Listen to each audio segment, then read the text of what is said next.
Hello, everyone. It's Blizzard, the host of the Phalanx division of the Olympian Draft League, and today I am joined by. Yeah. Charcoal uh, Oven. And it's me. hello. Yeah. Sorry, your mic got a little quiet for me, but um, we uh, we are going to be talking about or doing a recap of all of the playoff matches from quarterfinals and semifinals. Then, first time in ODL history, we will have the finals match live streamed as well with us commentating. So, very exciting. Yeah. It's gonna be pretty dope. It's exciting. And uh yeah. That's pretty much it.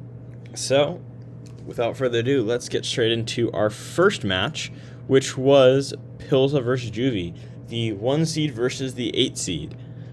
And Juvie was a heavy favorite to win this, but Pilsa did have some tricks up his sleeve, so we'll see if he manages to pull off the upset. And Klefki Superior lead makes a lot of sense, and Kingdra Pelipper here. Now, Are we looking at tears at all? a little. There wasn't anything super crazy or irregular. Of note, Terra Flying Kingdra, though, means that Superior is at immediate risk, right? Especially with Pelipper, too. So these two Pokemon are threatening it like crazy. Klefki can maybe change the weather, but still, would the 50% accurate Hurricane is still 50% accurate and would still kill Superior every time if it hits. And the Fire type Weather Ball would be really good into both of these Mons. So it's a pretty tough situation for Superior, but Superior is very good in this matchup overall. So we'll see what Pilsa does. And immediately it is a Terra Flying on Kingdra, a Glare onto the Kingdra, but also there's no Terra on the Superior. He just kind of stays there. And the Hurricane connects and does pick up the Oko. Wow. So that's tough. Puts Pills in a really bad spot. A wide guard from Pelipper or from Araquanid here is not going to do that much because the Weather Ball is coming out here. And a pair on Kingdra, which is quite nice if you're Pilsa. But a switch out into Mimikyu. Soak comes out, which is an issue of not knowing the interactions with Soak. Soak does not work into terrestrialized Pokemon, so that's quite unfortunate. And then the Mimikyu is about to eat a Weather Ball as well to get rid of that disguise. And the Hurricane comes out, the Araquanid, but actually he's able to miss, or able to dodge it. Clear Up does basically no damage, and Leech Life into Resisted Mon does also basically no damage. You might want to turn the speed on slow, so that's a little bit easier to I just pause. I don't want, we do have to get through it somewhat quickly, so Okay. I just pause if needed. But Scrafty comes out, and the Play Rough doesn't come into that slot, which is really unfortunate, because this is doing pretty much no damage. Though, Mimikyu's able to live barely, so that's quite good for Pilsa. Immediate switch out into Pelipper to reset up that Rain. Destiny Bond is quite nice on the Mimikyu. Reveals also Water Absorb Araquanid, which is quite unusual. But if Leech Life is the only attacking move, which it looks like it is, looks like it's pretty bad into the Pelipper, at least. Fake Out comes out, so does Sunny Day, which means the Weather Ball is now super effective into Klefki, and it means that Araquanid has to take a 3v1, which is going to be almost impossible for it in this situation, doing very little damage. And despite the Hurricane missing at this point, it's pretty much over, so. Yeah. It's Definitely did not feel great to just watch Araquanid essentially click Leech Life multiple turns and so many turns in a row and not really doing a lot of damage. So and the Araquanid set was built kind of to deal with Arcalon and also to be a good answer if he were to go for the same Muddy Water strategy as the last matchup where Pilsa played Juvie. But in this particular matchup where he's kind of leading into Weather Balls and Hurricanes, Araquanid's not very good here, and that's something Pilsa should learn from this game one, that he's just really kind of a liability in a lot of ways. Mhm. Though it can be a good defensive option, it's still quite a problem. And Gliscor and Klefki now adjusting. Well, Juvie really doesn't feel the need to adjust.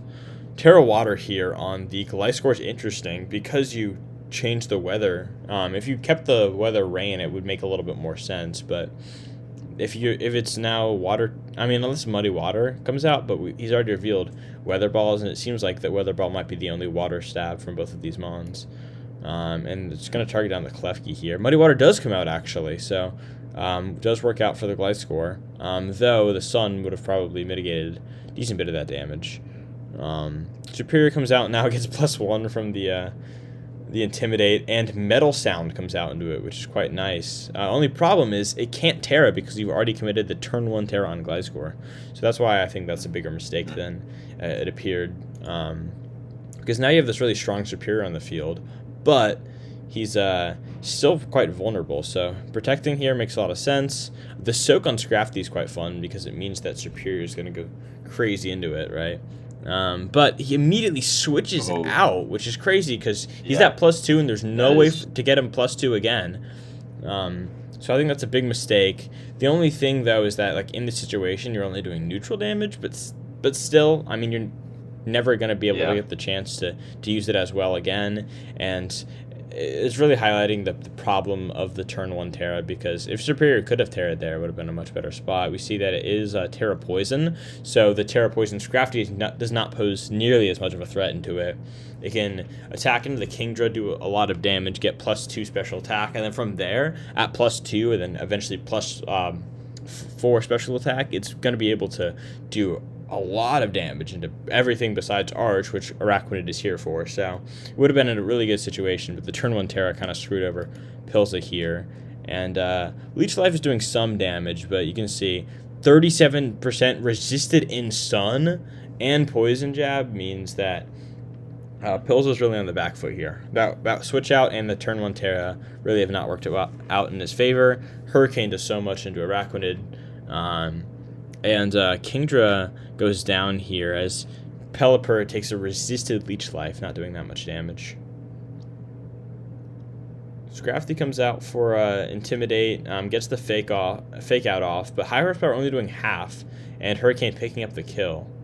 So now we're in a position. This is just Juvie sort of realizing that Araquanid really isn't doing all that much, and so he can literally just pay attention to whatever's next to it for the most part. Yeah, and the 3% like live he is was kind able to just go for both. So 3% live is kind of rough, but it doesn't really matter at the point. I think that was Pilza. Yeah. Maybe didn't have like the best resources into this team, but still, I think with the resources he had, he still could have definitely won 100% if he had just played and made a few less like mistakes. I think this was the same problem in the immediately prior week with Juvie versus Pilza, where in week 8, Pilza just made 1 or 2 really bad turns, which lost him the entire game, because against Juvie's team, you have to play pretty well throughout, and if you make those big, costly mistakes, you're immediately on the back foot, and we saw that Juvie definitely earned that win here by playing better. So, moving on to the second quarterfinals match, we have the 2-seed Saibon versus the, I believe, 6-seed Alberto? I think it's the 6-seed Alberto. I believe he's the 7th seed, but I'll double check right now. We can see that no, he is wait, he's the 5 seed actually. The 5-seed Alberto. And we were both very wrong. You see that the pretty standard Terra types on Saibon's part, Terra Ghost because of the fighting weakness on Slacking, Poison for the poison weakness, especially because Sneasler, Steel also for a Steel weakness, like pretty standard stuff all around. Alberta with Terra Ice, which we've seen before on Porygon, Terra Flying for fighting type attacks, Terra Dark because of the dark weakness, Terra Normal because of the Ghost weakness, so all pretty standard stuff. And when it comes to Terras, and it's a slacking Wheezing leadoff rip into Porygon and Ninetales. So we see that immediately it's the ability shield on Ninetales, which works out quite nicely, but Porygon will not be adaptability boosted still because of the Wheezing. And there's item clause, right? So you can't have an ability shield on both. It is Terra Ice on Porygon, which is quite nice, and AV. Blizzard doing a lot of damage still because of the Terra Ice. Even though it's not adaptability boosted, it's still stab, and it's a strong move. And this reveals, because we see it not take any a chip damage here, this reveals that it is a Specs Porygon. Here it's not like Life Orb or anything. I think this is guaranteed Specs. Maybe it could be like Never Melt Ice or Icicle Plate or something like that, but it's pretty clearly Specs here. And then Slacking uses Double Edge into it, but because of the defense boost from being an Ice type in Snow, and because of AV, Porygon tanks that Double Edge, which is Stab from Slacking, and which normally does so much damage, but he completely tanks that. And it is a Life Orb Slacking too, and he still tanks that. So, very incredible, incredible bulk there from Porygon just because of the Terra Ice AV. And Wheezing does Dazzling Gleam, which doesn't do that much damage because of the AV being up. Switch out into Avlug makes some sets because of Ninetales, though if any steel, I don't think any steel type moves would be coming out anyways. So Protect from Slacking, or Double Protect actually, just to kind of scout, I guess, and to stall a turn of Snow Probably and AV. Start stalling out Snow. Yeah. Yep. And then both do go down to a Blizzard, which puts Alberto completely in control, though. I will say that Mamoswine, being an Ice type, is somewhat advantaged by the Snow, but he doesn't have the benefit of AV, and he is a physical attacker into Avalugg, who has immense physical bulk, though Rotom does threaten it as well. Wide Guard comes out here. Sorry? The Rotom also did just Terra out of his ice resistance. So we'll see if Porygon 2 is able to get off another hit, like how much damage it's gonna do to this Rotom. One crazy thing though is the Electro Web instead of something like a Thunderbolt, meaning the Wide Guard does protect Alberto from it. Blizzard comes out, completely shreds Rotom's health, and brings Mamo down to Sash, because adaptability is now back, and the Wide Guard was perfect from Alberto there, as Saibon goes down and loses in 5 turns from an incredibly commanding win on Alberto's part. Yeah, I mean, like, that could not have gone any better for Alberto. I mean, all he really needed to do was essentially just set up and start spamming Blizzard, and Avalugg came in right at the perfect time in order to tank the Electro Web and the EQ for Porygon. So I will also I think it's a really good start for Alberto. I will also say that we know now that Slacking is slower than Porygon, which definitely made a difference. I believe we've confirmed that. Yes, which definitely would make a difference because Porygon, saw it needed 0 speed control whatsoever and was still the fastest thing on the field besides, I guess, Ninetales, and was able to do so much damage. So this thing was an absolute demon, even with Rotom being faster, which right now is actually mostly irrelevant. For the future matchup, it could be.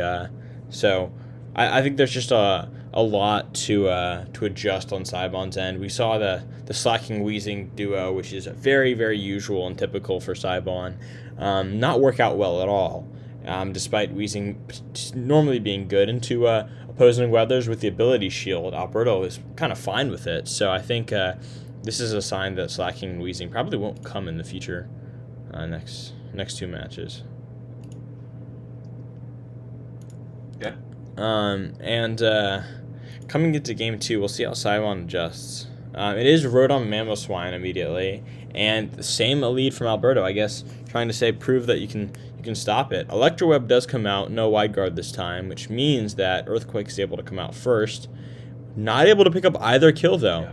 And Fake Tears comes No out Terra, with no Tri Terra Attack. Ice this time. My little.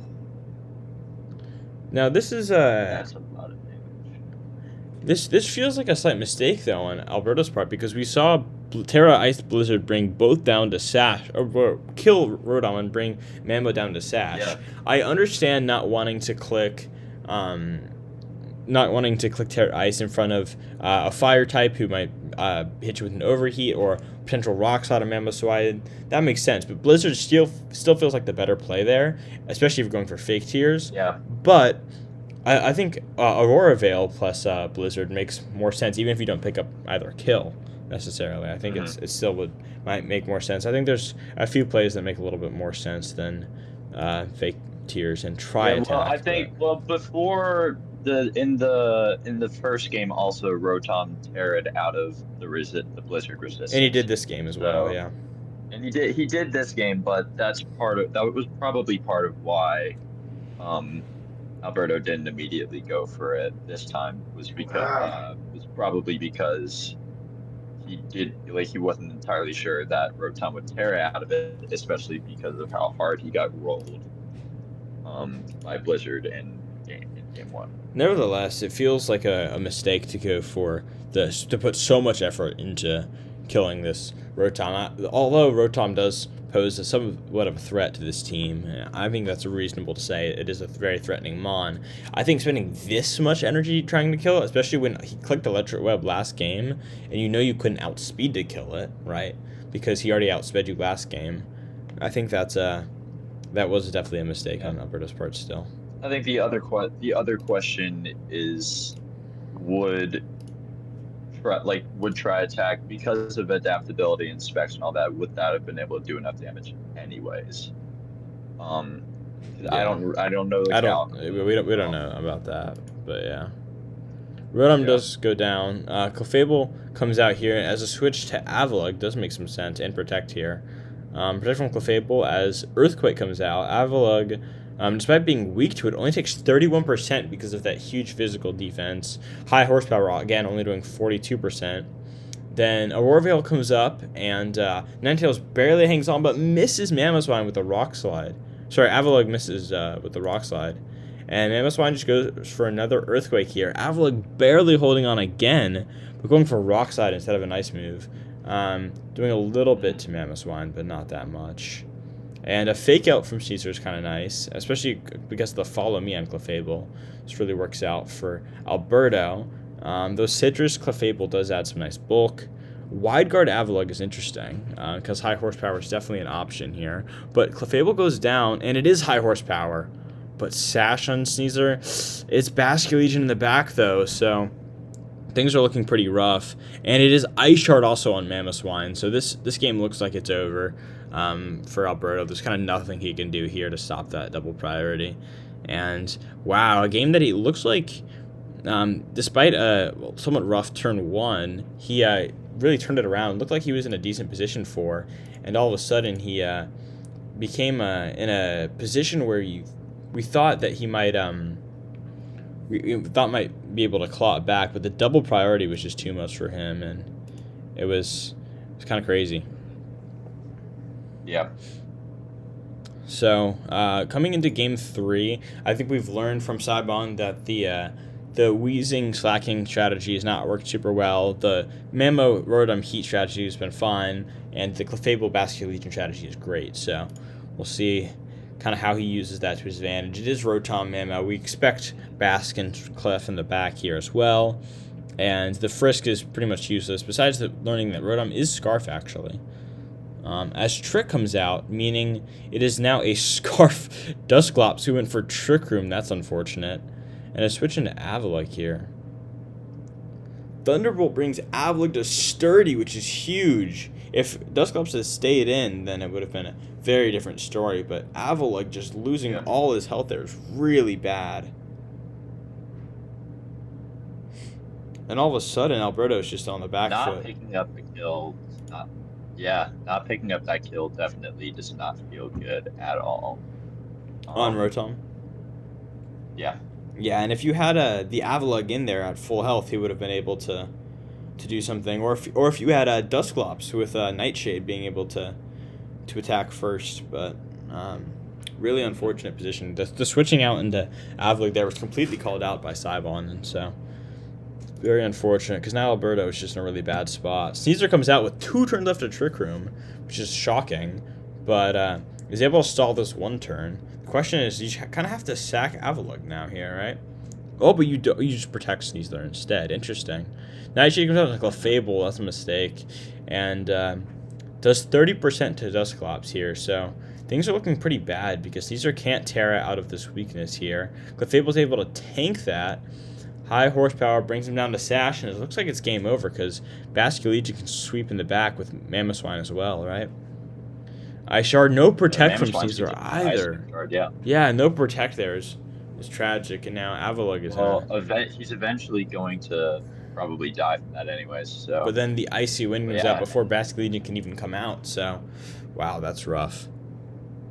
And hmm Alberto again was looking so great for the majority of the set, but it was a pretty rough switch into the Avalugg there because his special defense is just so abysmal, but his physical defense is incredible. So switching out with the Rotom on the field, somewhat of a mistake. Even though Dusclops has clicked a move, right? He's just kind of locked himself into to Trick Room. It's there's maybe a better way out of it. I think it was just a bad situation in general, though, for him. yeah, he's definitely in like him Sidon transferring, like sort of transferring from the game one slacking Weezing, realizing that it did not work, and that probably was not going to work, no matter what he tried, and just flipping it on his its end and utilizing the other 4 mons that he brought definitely ended up working out, and yeah. So yeah, I think there's a lot for Alberto to take away from the set, and with Sybon as well. I mean, he learned that his slacking Weezing strategy wasn't working, and so he just completely abandoned it, and it worked out really well for him. So the only thing, though, is because of that game, too, I think you should totally have expected those other 4 besides the slacking Weezing to come in the next 2 matches, and if you know what your exact 4 is from your opponent, you should be able to play a little bit better into it. So it's a little Yeah, and unfortunate.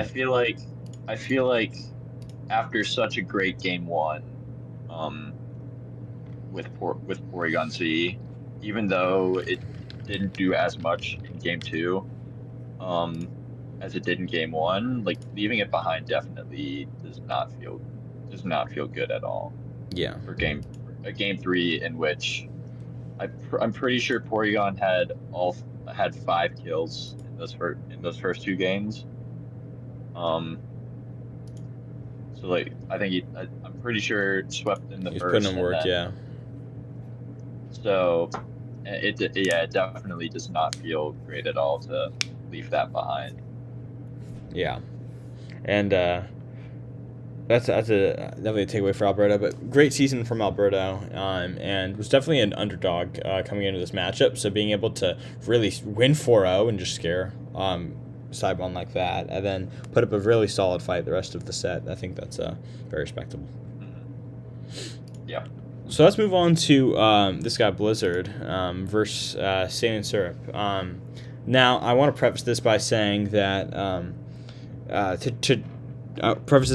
this match was played quite late on Sunday, the last day available, because of conflict with Sailing's time availability, and then it was delayed for another 3.5 hours. So I was not feeling it like I was in a great headspace coming into this match, but I felt like my team was pretty solid. I didn't have necessarily a great idea of what I wanted to do into this matchup. I wish I would have had pretty much any time at all to prep this week, but I had, especially considering I lost to this team week 1, but I felt like my team was pretty good into a lot of his options. So it was a Meowscarada Passimian lead, which is somewhat what I was expecting, and I led Blaziken Volbeat. Immediate switch out there, which is quite reasonable. Confused Ray into Passimian as he hits himself. I got quite lucky there, but I go for a resisted Flare Blitz there, so that was a big mistake on my part. And then Rock Slide comes out, but I'm -1, so it's really not doing that much damage. Knockoff comes out, does a lot to Volbeat, and I lunge him, but I forget about Defiant, so I give him a free +1, which is really unfortunate. And Dual Wing Meat does come out into Blaziken, again, just something I completely forgot about in the moment. So, huge mistake on my part, and I'm already on the back foot. I'm able to kill Passimian here, but he's able to crit Volbeat and pick up a kill there, and -1 on Samurott means because of that crit, I'm just in a really bad spot, and especially letting Blaziken go down so easily and kind of for nothing. I now have a -1 Samurott and my Porygon versus his 2 Mons at Salamence at half, Meowscarada at full, and another Mon at full in the back that's still unrevealed. So I will also mention that he does have his Terra available to him, and I do as well, but he switches into Berserker here, which is interesting. Bringing Berserker without Golden Go is not something I would have expected. The Terra Poison here, expecting a Flower Trick from Meowscarada or a Play Rough. And then I go for Ice Beam into what his Salamence, so that's quite unfortunate there. And the Ice Beam comes out into Meowscarada as well, so just a very bad turn for me. I fall down to -2, but I am special at this point, so it actually doesn't really matter. Able to get off very pitiful damage into Berserker here, and I have one more turn of Tailwind, but Sucker Punch, I have 4 attacks, so there's nothing I can do about that. Close Combat, again, I've already Terra'd, so there's nothing I can do about that. And I go for Trick Room here, but Berserker underspeeds me in Trick Room. So that game was pretty much over from the start. But even then, kind of at this point, this turn just really did not work out in my favor. I think every single play of this turn this game did not go in my favor. So after this game 1, I'm feeling like I definitely have to adjust. I think that my Samurott is an incredibly strong Pokemon, but I have to get him in the right position. I think Raj is a Mon that I would like to be able to use, as well as Ursaluna. Blaziken is a Mon that I should very clearly abandon after game 1 because he's too vulnerable to the vast majority of my opponent's team. So it's pretty clear that Blaziken should remain on the bench, and that's exactly why I lead him, right? So huge mistake already off the rip. Then I immediately click Terra Poison, expecting either a Close Combat, a Hyper Voice, or maybe both. As Berserker comes out, I Flare Blitz again. Not the Mon weak to fire, but the I Flare Blitz what was the Passimian here, and I go for Air Slash as well into the Passimian. So just another horrible turn on my end, right? Could have gone for a much safer play, but I said I don't, and Blaziken goes down. The crit didn't really matter there since he was already so low. I don't think it mattered, actually. But very unfortunate for me. He gets a free +1, and he protects, which I attack into, and I double into, in fact. So just could not go any worse for me, and I lose my Eviolite. So very, very bad situation here. I go for Water Pledge, which does a lot of damage, but instead of doubling it like I did the turn before, which is the correct play at this point, because he can't protect again, right? I instead switch it up for no particular reason, and immediately puts me in a worse position. I take so much damage, kind of forced to switch here. Close Combat comes out, does so much damage, so I'm just kind of screwed. There's nothing I can do. I could have killed maybe Berserker. I could have killed Passimian there as well in exchange for losing my Samurott. Then it's Ursaluna versus the world. So either way, it was just game over. And I go for Vacuum Wave and pick up the kill there. But I go for Water Pledge, which doesn't even pick up the kill. And the Chople Berry means I do live, but it's Berserker and Meowscarada and Sylveon versus everyone. So at this point, I have to just hope he misplays. Other than that, I have no out. And so he doesn't misplay, and I just lose. And a very, very disappointing set. This is clearly not the skill level of a back-to-back champion. This is someone who clearly does not know how to play Pokemon very well. Did not prep well into his team. Did not play well on any given turn. I don't think there was a single turn where I played well throughout this entire set, and it was, I believe, 14 turns. So, very unfortunate to see that. Expected more out of myself, and literally every other playoff match in Phalanx was better than this. So. Very disappointed in myself, but it's more motivation for next season. And once I have more time, I think that'll be a big factor as well. Yeah. I definitely think that you definitely could have played better. I will say Saline definitely had played a very good set.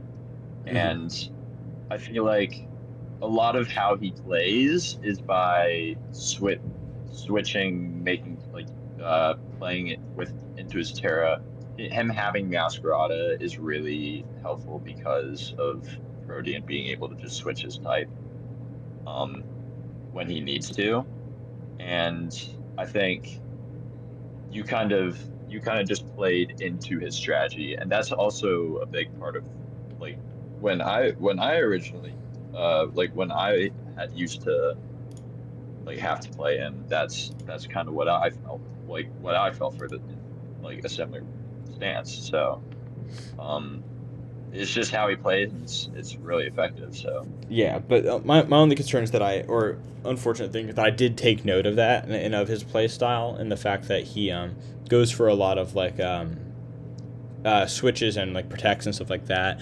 And I could have realistically, if I had thought a little bit more about it every turn, thought, okay, what can he switch into, and what's a good play that covers for all my options. And instead, I just didn't do that. I went for targeting what was immediately in front of me, and as we know from Saline that we saw this matchup, he doesn't just kind of keep things out in the open much. Although he did do that a lot in our first matchup, he has developed since then. That was week 1, so it's not at all accurate, and I should have anticipated that. So very disappointed, but it is what it is, and it's nice at least to not have to worry about prep from here on out.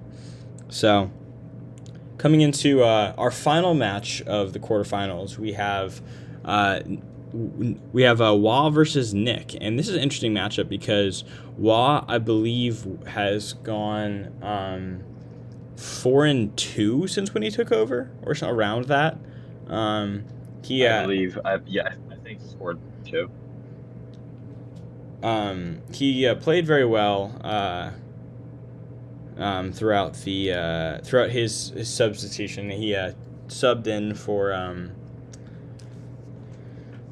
for S&B or Voids actually, and Nick subbed in for S&B, and both have done incredibly well. Nick actually went undefeated in his 4 weeks as a coach, and so we have battle against 2 really tough opponents. Nick has shown kind of his strength, and especially with his Rhyperior, who has seen a lot of value in those few weeks, and Wah is an incredible draft player, so very intense match for sure. And this was going to be my match for the week probably, or coming into this. And it is also Unnerve on Haxorus, which is interesting because of all the potential berries on Wah's side. D-Gleam comes out, doesn't do that much damage. Breaking Swipe into the Protect and the Fairy type, so that's a pretty bad move there, but Robombi is able to live with Sash, actually. So Tailwind comes out, which is quite good if you're Nick. Scale Shot might be able to pick up the KO, but doesn't. Even with 5 hits, I don't think it would. And the Breaking Swipe again does nothing because of the Terra Fairy there. And Snarl is able to pick up the kill, but doesn't really affect Haxorus, so... if you're Nick, you're down a full Pokemon, but you feel like you're in a really good spot because you have Tailwind, you have +1 speed Haxorus on top of that, so Haxorus is in a really good spot. And you have Milotic, who just clicked Breaking Swipe, which did literally nothing for 2 turns in a row, and a low HP Arcanine. So Scale Shot does come out into Milotic, even with won't kill with 4 hits. With a crit, though, still does not pick up. and Meteor Beam from Arm Rouge to get that +1. Milotic here will go for Muddy Water, doing actually half to Arm Rouge and lowering the accuracy of both. So Milotic does nothing for 2 turns, gets fed up, and is able to seek revenge as Sandacotta comes out and sets up the Sandstorm with Sandspit.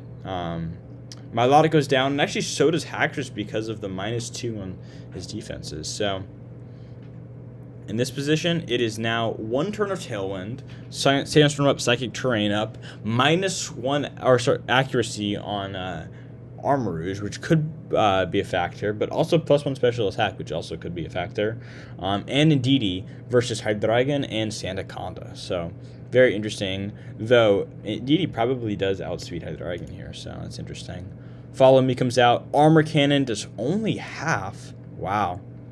And then Dark Pulse into the Colbur Berry from Indeedee, and Skitter Smack misses. That's really unfortunate. Wow, this is a 90% accurate move.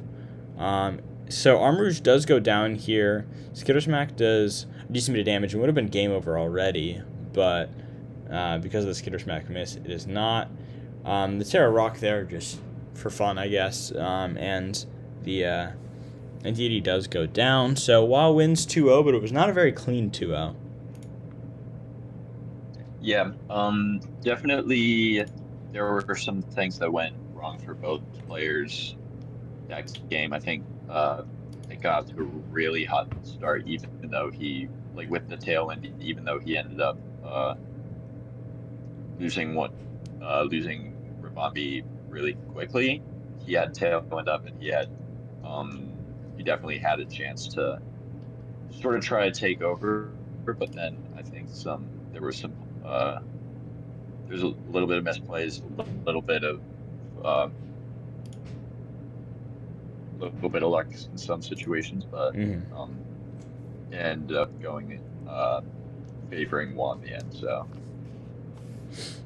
yeah, coming into this, I think both players definitely could have played that a little bit better, especially at the beginning with Wa, like double break swiping, doing absolutely nothing with it. So yeah, the idea was just to weaken the Hackers, but Nick played around that pretty well. The only thing is the scale shots, the double scale shot really exposed him, so I think that was also a mistake, not going for a different move on Hackers there, but we can see how they adapt for Game 2, and Milotic Hydreigon is the lead from Wa, as it is an Arm Rouge Indeedee lead, and it reveals the Psychic Seed on Milotic, which is kind of fun tech. I like that.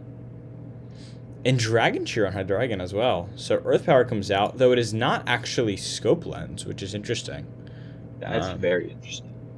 You would typically expect Scope Lens to pair with the Dragon Cheer just to give a 100% crit chance, but all of a sudden it's a 50% crit chance, which could definitely make some impacts. You see here it only does 28%, would do a little bit more than that as well. And if it was a Dark type attack, which would have been better overall, right? Because it is Stab as opposed to Earth Power, and it can hit both. The only thing is Terra Steel Arm Rouge still gets hit by Earth Power. I guess each wasn't anticipating a Follow Me, but that's a pretty standard thing to expect, so I think that's a mistake on Wa's part. A Trick Room does come up, and the Helping Hand on Arm Rouge on the Meteor Beam means that Hydreigon will die, actually, which is interesting. No crit or anything. He goes down to that because of the Helping Hand boost. So, and then Muddy Water comes out, lowering accuracy yet again, which is really funny. And Rock Slide comes out here, misses the Indeedee, but hits the and actually flinches the Arm Rouge, and Muddy Water comes out and knocks down Arm Rouge. So wow. Double Terra here from Sandaconda and Spencer Torkelson, who's able to kill the Milotic with a big Oko from the Helping Hand, and then High Horsepower comes out. Really does not that much damage. Another Helping Hand here. Wow, crit might have mattered, and Arcanine goes down. Yeah, crit I'm assuming mattered there, but who knows? I mean, it's Helping Hand Stab, but still, yeah. I think that that definitely mattered. And things are looking pretty bleak for for a while here. Kind of can't do that much, and Trick Room comes up as Sandaconda dies to its own sand, which is really funny. Wow. Yeah. That's pretty funny. But you saw that Nick was able to really command that game, and it was because of the Rhyperior, who's been so good all season. Rhyperior, a C-tier Mon who's seen so much success, instantly shot up to a top 5 spot on the MVP leaderboard, despite only playing for 4 weeks. Really incredible stuff from Nick there. And he showed his continued strength here. I think his game 1 was a little uncharacteristic for him, so glad to see him being able to play at that level that we know he's capable of. So heading into our game 3, I'm curious to see how they adapt, especially Wah, because things went a little poorly for him. But Whimsicott had Dragon this time, as did his another Arm Rouge and DD lead. Follow Me comes out again. This is the first time Whimsicott's came this set, I think. Yes, it is. Though he, so. Yeah, I don't think he was in the back. Maybe he was in the back for game 1, but we don't. No, he wasn't. I don't think. Game one, he had both Mons on the field. Yeah. It was. So this is Whimsicott's first appearance, and immediately he's overriding the Psychic Train with Grassy Train, which is really funny. And Dark Pulse comes out here, but the Cold Burberry means that indeed he's able to tank that, actually. And Meteor Beam comes out from Arm Rouge, and the critical hit, because Helping Hand was needed to kill Hydreigon last time, the critical hit is even more powerful than the Helping Hand. Is able to pick up the kill, but without a critical hit, Hydreigon actually would have lived there. So really, really important critical hit from Nick there. Very unfortunate. At least Hydreigon already moved and was able to do some damage, but still very, very unfortunate for Wah. And with being on the back foot immediately, Sandaconda has to come out, even though Trick Room isn't even up. And +1 Arm Rouge at full health with an Indeedee at 66 with redirection available means that Nick is going to be in a great position here. Not a lot of offensive pressure from Wah because of the Indeedee being able to redirect, so things are looking pretty bad. Follow Me comes out here, as Armor Cannon doesn't do that much damage because of the light screen set up by Whimsicott, actually. And Rockside's able to do some decent chip, and ignoring the Follow Me, notably, so. Grassy Train also makes this a little bit more interesting, which is probably good for Wah, but it's hard to say. Wow, so a Terra Dragon and a switch to Milotic here, just to cover for both of his options on the Armor Cannon side. And the Terra Dragon, pretty safe play there. Does quite a bit of damage to Arm Rouge as well, and Trick Room does actually now come up, meaning Sandaconda will be the fastest thing on the field, unless Rhyperior or Torkoal comes out. And Arm Rouge does go down, Psychic does nothing, and Life Dew heals him back up, so that works out pretty well, though Rhyperior or Torkoal will now get a free switch in. The question is, if it would have been better for Milotic to just go to try to kill the Indeedee there. Well, the only concern then is if it is the Torkoal and Rhyperior in the back, getting a double switch in with 3 turns left of Trick Room would be, or 2 turns left of Trick Room, I guess. Yeah, 3 turns left of Trick Room would be quite bad, right? Mm-hmm. So, we, in this position now, we probably expect, or we're conditioned to expect, a Terra on Rhyperior. So a switch out into Whimsicott does make some sense, and it is in fact a Terra on Rhyperior, as Helping Hand comes out with Supercell Slam, so very nice play there by Wah. And Indeedee's not actually able to go down, though he does die to the Sandstorm chip, actually. So the Sandstorm is relevant there, despite the grassy terrain, Indeedee is still able to go down there. And it is Torkoal in the back, so now with 2 turns left of Trick Room and only 1 turn left of a Light Screen, we have Sandaconda, Terra into Dragon, which is actually pretty good here, Whimsicott, who is in front of the Torkoal, and Milotic at 100% in the back, but maybe not has a Protect, right? So if the Milotic is able to stall that out, even then, Rhyperior with the Supercell Slam is a threat. It's it's a pretty safe play to go for Supercell Slam and Eruption into the Whimsicott, but then Sandaconda's a problem. So it's hard to say kind of what the best play is here on either side. I don't really know what I would do in this situation. And Grassy Terrain comes out here. Whimsicott goes down. And with the Eruption, Sandspit comes out. And Sandaconda is able to get off some pretty meaningful damage into Torkoal. But there's now a concern of one turn of left of Trick Room. If there was a turn 1 Trick Room here, then Trick Room would be up now, meaning Milotic outspeeds. But now Torkoal's the fastest thing on the field. If it's not locked into Eruption, it's in a really good spot here. Weather Ball comes out and reveals he's not locked under Eruption, picks up the kill, and Milotic takes so much damage from the Rhyperior there. And even though Muddy Water picks up the kill, Milotic looks like he's in a pretty lost situation. Oh, especially with Muddy Water as his only attacking move here. Being immobilized by Love really does not matter too much here, and unless he gets incredibly lucky. But he does not get that incredibly lucky position. And so that turn 1 crit, really lost him that set. And very well played there by Nick as well. Yeah, I mean, that was definitely a really close ending. I mean, who knows what would have happened if Law was able to get out of Trick Room with Sandaconda still in the field. Because then, well, maybe, what am I saying? Because then it makes it easier for Watt to just go into Torkoal with the Milotic, and then Spencer Torkelson has to choose between Sandaconda and Milotic. But I think it definitely did hurt that I could only click Muddy Water at the end. So. Yeah, very unfortunate there. And honestly, that was a very good endgame set up by Nick just because of the limited resources on Wa's side from being down him on pretty much all game. So I think Wa played well to fight back a little there, but that turn 1 crit was just really brutal. And this Terra Water Rhyperior putting in so much work. We've seen Terra Grass most other weeks, but Grass and Water are the two main Terra types for this thing. It might have been Lightning Rod because of the potential Vikavolt on Wa's team, which did not see the field. But overall, I think Rhyperior has just been so good for Nick, and it's hard to imagine it not being good for him in the semifinals matchup as well. So, with that being said, let's actually move to the semifinals now that we have determined the matchups. And the first one is Juvie versus Saline.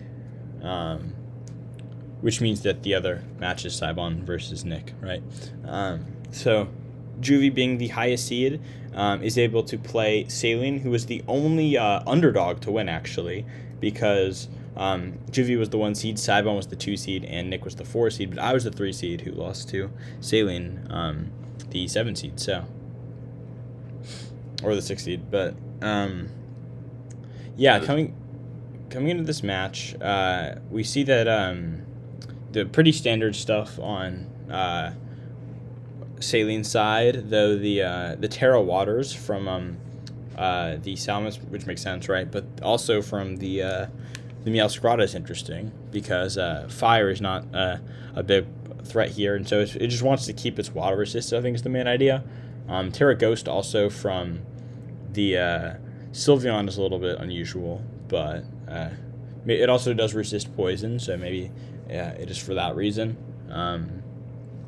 And then, again, very, very standard stuff on Juvie's side with the Terra Ghost Shadow Ball, presumably Shadow Ball, on Jolteon. Terra Ghost, Beartech, we've seen almost every time he's brought it. Terra Poison on Scrafty's also very standard, and Terra Steel is just a good defensive type.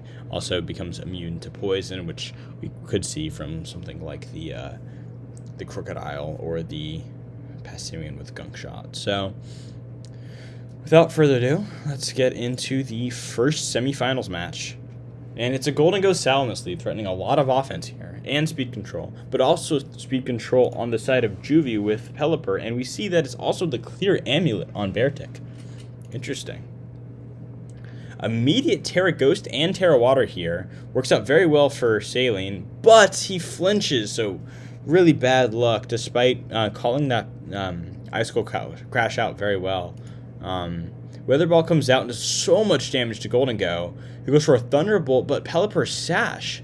And without a Tailwind on Salamance's side, wow, things are looking so much worse for Saline than they would have otherwise. I mean, even if Golden Go gets within Aqua Jet range on Beartic, you still have speed control then, and then Beartic will lose most of his health, or you're able to kill Pelipper, or maybe like Icy. I don't know. There's a lot of ways where in which things would be looking better for Saline if he were able to move with Salamence that turn, but really unfortunate that he's not able to. That 30% chance is brutal. And also, sorry, it's an 85% chance to hit, and then a 30% chance to flinch. Yeah. But the Protect from Golden Go makes some sense because you expect the Aqua Jet, which... it's not Aqua Jet, actually. It's Shadow Claw from Salamence, who does go for Tailwind now. And Weatherball comes out into Golden Go. So interesting. Revealing that Beartic might not have Aqua Jet, or he could have just been expecting a Protector or something like that. And no Aqua Jet again, as Hurricane not only connects, but confuses Beartic, and Make It Rain comes out, hoping to pick up both, but Pelipper protects. And it is able to pick up the Beartic, though, because Pelipper protected there, Shadow Ball would have been better. So, very reasonable play to go for, but somewhat punished because now Golden Go is -1 and very low, so it's hard to really switch it out. It also loses his health a little bit more, so Azumarill's definitely going to be able to pick up the kill there. He's only got 1 hit left now.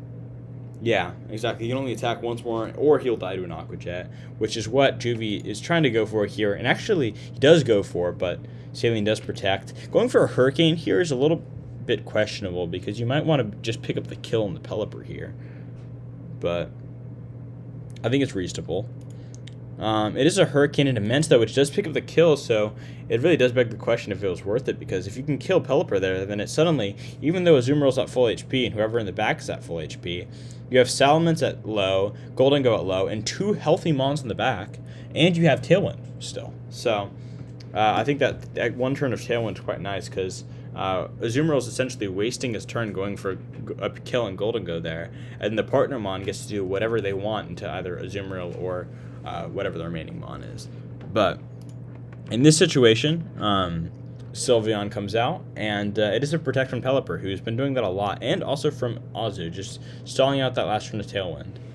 And just offense from both Mons here. Hyper Voice not able to connect, meaning there's no potential throat spray boost there on Saline's part, which is a little unfortunate, as Aqua Jet does pick up the kill, and Tailwind comes out before Hyper Voice is able to pick up the kill, and Azu lives at 4. Ooh, that's really unfortunate now because of that Tailwind. Alluring Voice comes out, but Simeon barely lives and is able to get off a Rock Slide, and Hyper Voice comes out and picks up the kill on Jolteon, so Saline able to claw it back, wow, or able to squeak out the win. The important thing to immediately notice is that the Simeon definitely is Choice Scarf, because it was able to outspeed Azumarill even though it was in Tailwind. Oh, we don't know necessarily. It could just be a slow Azu, potentially. Yeah, it could. But it probably, yeah. Yeah. I think that was a pretty well played set on both ends, but particularly from Saline. I think he that one play of not targeting down the Pelipper was like maybe a mistake. The Make It Rain turned out to be a mistake, but other than that, it was like pretty. There not a whole lot of notes on Saline's side. Juvie should feel a little threatened because he is only he had not dropped a single game until week 7, where he dropped 1 game against his opponent Rick, and then he I guess that was the only game he dropped. But that was a very close set, which Rick actually would have won if he had played slightly better. If he had just clicked Protect 1 turn. And in this matchup, all of a sudden, Saline just gave Juvie his 2nd loss of the entire season. So I think it's a very scary position to be in if you're Juvie, because you now feel like it's very much a do or die. And so, It is, yeah. If he loses this game, or loses any game in the next one or two, right, he will be out. And so it's up to Salient to see if he can maintain that lead, but up to Juvie to see if he can adapt. So it is a Meowscarada and Passimian lead. A pretty good, strong, very, very fast lead, especially with presumably Scarf Passimian, and catches the Scrafty off guard by proccing the Defiant. So now Passimian is in a really good spot here. Wow. Terra Poison on Scrafty hits the Fake Out into Passimian, which is big. And Alluring Voice comes out. Wow. You have +1 Passimian on the field with Terra... he's Terra Fighting, I guess. And that is a potential problem because Alluring Voice Jolteon is very standard. We've seen it from Juvie so many weeks. And it's caught people off guard and it catches Salient off guard here. So I think Passimian should have either switched out, even though he's +1, but... which is something you don't really want to do, right? So I guess it's reasonable that he didn't want to do that. But then should have Terra, but again, Terra wasn't an option. So he gave himself very limited choices there in prep. And with the Scarf as well, he couldn't protect. So his only real option was to switch out there to avoid the Fake Out. But he wasn't able to do that. So I think that was quite unfortunate for him. And now Meowscarada gets an attack, but... Flower Trick into Jolteon. Ooh, not quite able to pick up the kill. Wow. -1 on Scrafty is quite nice, though, as Azu has to come out here. Then Terra Ground on Crocodile to avoid dying to the... or taking a lot, at least, from the Alluring Voice, though it looked like it would have killed. As Flower Trick comes out into the Jolteon. Ooh, if that had gone into the Azumarill, that would have been huge. As High Horsepower comes out. There's a lot, actually, into Azu. But... now we have -2 Meowscarada, revealed the fact that Crocodile is Clear Amulet, and Crocodile is in range, probably, of an Aqua Jet from Azu. So he has to protect here, as Aqua Jet does come out, and Flower Trick comes out into Azu, unaffected by the -2 attack, but Terra Poison Jab does a lot into Meowscarada. Doesn't get the poison, though, which is really nice. Now it's looking like a 2v3 for Juvie. He might feel like he's in the back foot a little, but he shouldn't, because 1% Meowscarada is going to die to any attack. Crocodile, despite being Terra Ground here, it realistically can only threaten Arch somewhat, and Scrafty is there to deal with it potentially too. And Shayleen does have a Mon in the back, but none of his potential Mons in the back are great into Arch, so... because Simeon was the best answer for it. Scrafty's got some sort of Sucker Punch, that would definitely help. If it does, yeah, it doesn't always run. Yeah. We see a fake Tears from Meowscarada, which is interesting, because it's setting up for a special Mon in the back, which it could be any of his Mons, actually. It doesn't reveal too much information, but it's interesting that he's not targeting down the Arch here. Actually, he does target down the Arch with High Horsepower and Crocodile. That's interesting. I don't know why you wouldn't go for like Fake Tears Arch and High Horsepower with the Scrafty instead, because you're giving Arch a stamina boost here, even if you do connect, right? So, interesting. Yeah, but I think there he was just trying to get more chip damage, especially because assuming that Mon in the back, well, because that Mon in the back is going to be special anyways. So I guess that could it, because he wants to split up his, like, he wants to sort of divide and conquer. It's going to be hard to take that Scrafty down, assuming that it's AV.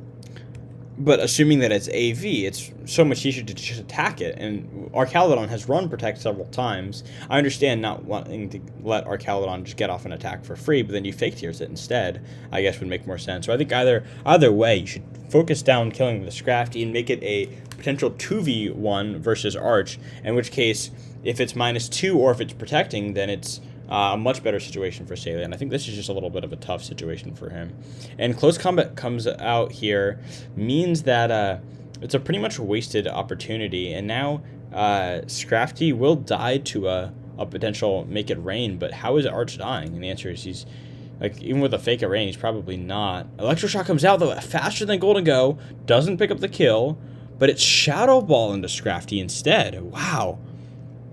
I think, maybe he's Life Orb, so it's not like he specs and doesn't want to get locked in front of Arch, but I don't understand the logic behind not just going for a Make It Rain there. You would have picked up the Scrafty and done a lot of damage to the Arch, especially because he's -2. Maybe you're worried about it not doing enough damage to the Arch and then you being at -1, but in which case you should just Shadow Ball the Arch this turn, right? I don't know. I don't think the Shadow Ball and Scrafty works ever. I think like I think it's hard for Meowscarada to currently to really touch either of them. And so Fake Tears, yeah, makes sense. He's kind of playing for like a balancing act, trying to figure out how to do the most damage to both of them, but also if it's Make It Rain, he's reducing any future damage, so it makes it difficult. So yeah, so I think Shadow Ball into Arch or Make It Rain would be a better play than just clicking the Shadow Ball into Scrafty as a compromise. And now Meowscarada goes down when he wouldn't have otherwise, right? If we're in this position here, right? Fake Tears and Arch. Arch gets off Electroshot. There's a lot of damage to Golden Go, but no longer can go for that. And his other options for potential moves, realistically, are Flash Cannon, a Dragon type move, which is also resisted, right? Because both of those are resisted by Golden Go, or Body Press, which he's immune to. So realistically, Golden Go can somewhat wall Arch here, or even though he's +1, he could probably live this. Maybe he doesn't, right? Maybe I'm wrong. But in this situation here, we can pick up the kill on Scrafty. Even though you're -1, you can go for another Fake Tears on Arch and get him very low. Like, I think this is a position where Saline maybe has a chance. I don't know. I haven't looked at the calcs, but I think the Shadow Ball there is definitely a mistake. And now you kind of put yourself in an unwinnable situation with Gold because you take that Life Orb chip as well. I actually did forget about that Life Orb chip. I think he would have died to Arch either way, but still. Yeah. Yeah, I think it was lost either way, but it's a tough situation to be in. And now moving into Game 3, I think Saline is now the one who's forced to adapt because losing that Pastimian in turn 1 was just a little too bad for him. But he leads it again, actually, which is really interesting, into the Pelipper Azu. So immediately very threatened. Will he switch it? Looks like he does not switch. Does a lot of damage to Pelipper, but will it be worth losing Pastimian, which he loses again right away.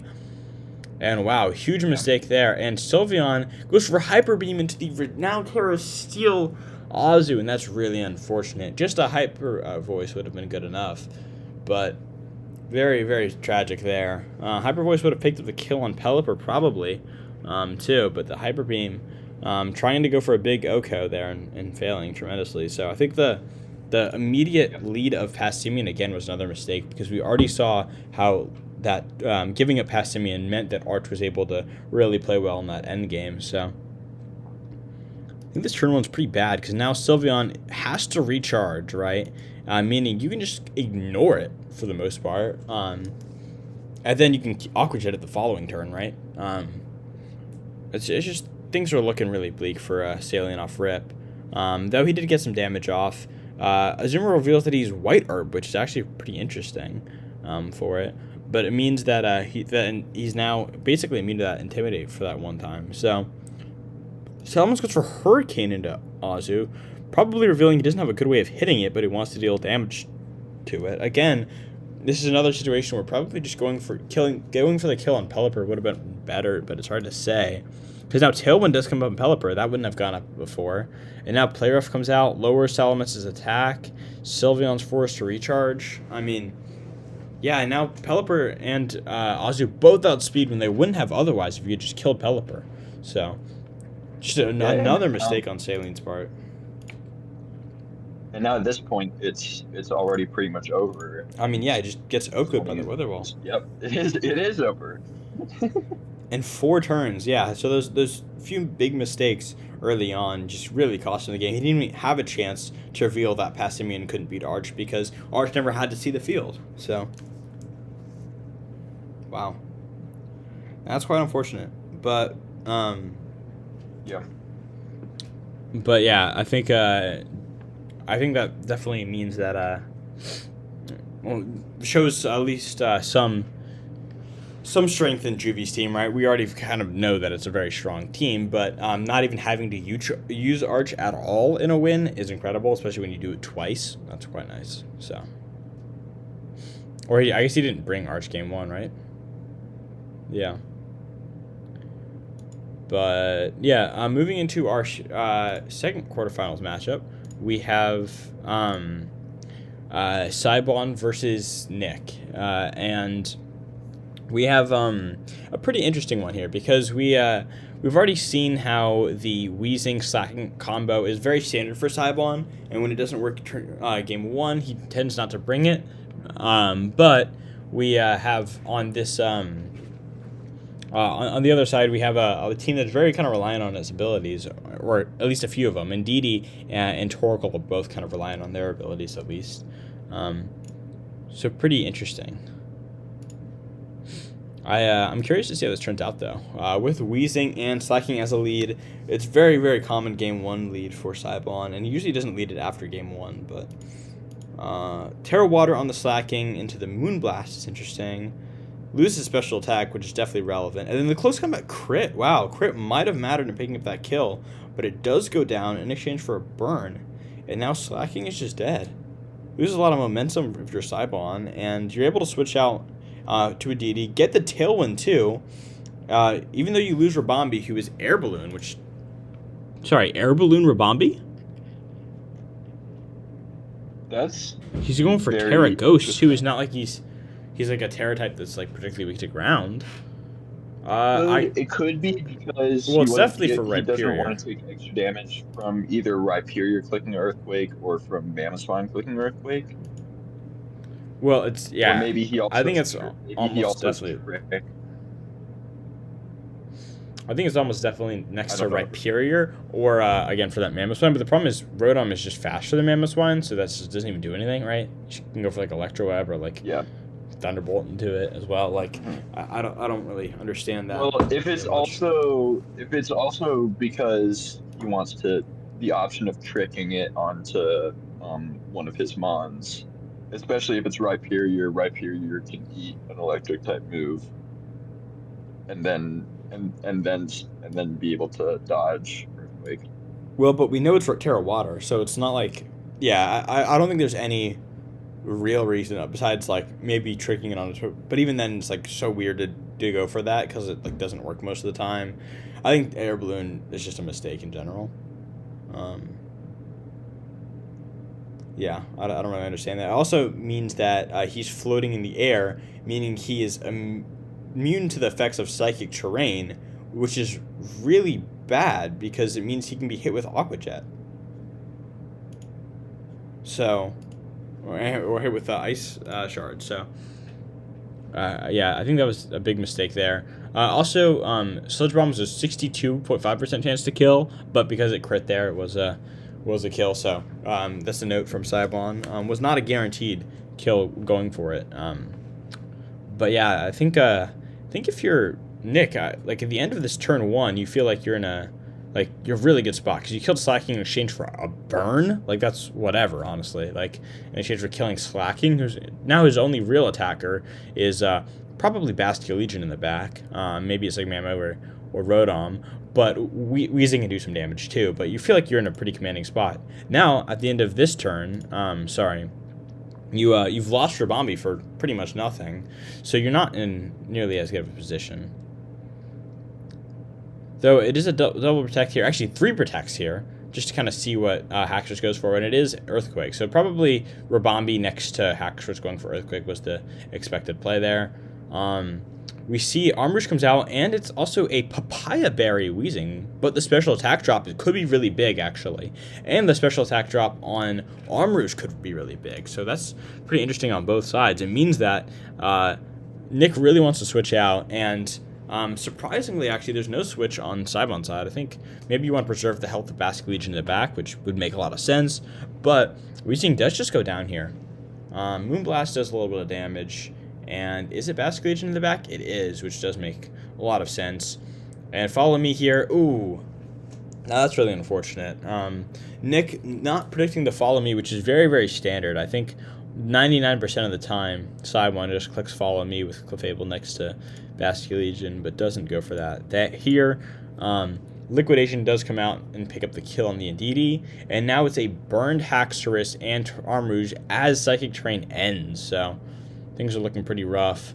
And another crunch comes out as Arm Rouge just gets completely nuked by Last Respects, and this is probably a choiced Haxorus, I would guess. But yeah, things are looking bad, so not a real out for Nick there. He looks like he was in a pretty decent position for the first little bit of the game, and then kind of lost all of his momentum. Haxorus is banded. Yeah, which would make sense. And that's what, I guess, why you don't want to lock into something bad against Bastion Legion, but still, it was just very unfortunate for Nick, just kind of putting himself in a bad situation throughout the majority, after kind of like turn 2 or 3. So coming into to game 2, I think it's actually more so Nick that has to adapt, despite being in a pretty decent spot at the start of the game. And also the burn on Haxorus we saw really mattered. And Haxorus actually is not even that good in this team. So I don't really know why you're bringing it, because Weezing is really good into it, Clefable's really good into it, Mamoswine's really good into it. So like, it can resist the stabs from Rotom and the water moves from Bastion Legion, and that's kind of it. So interesting to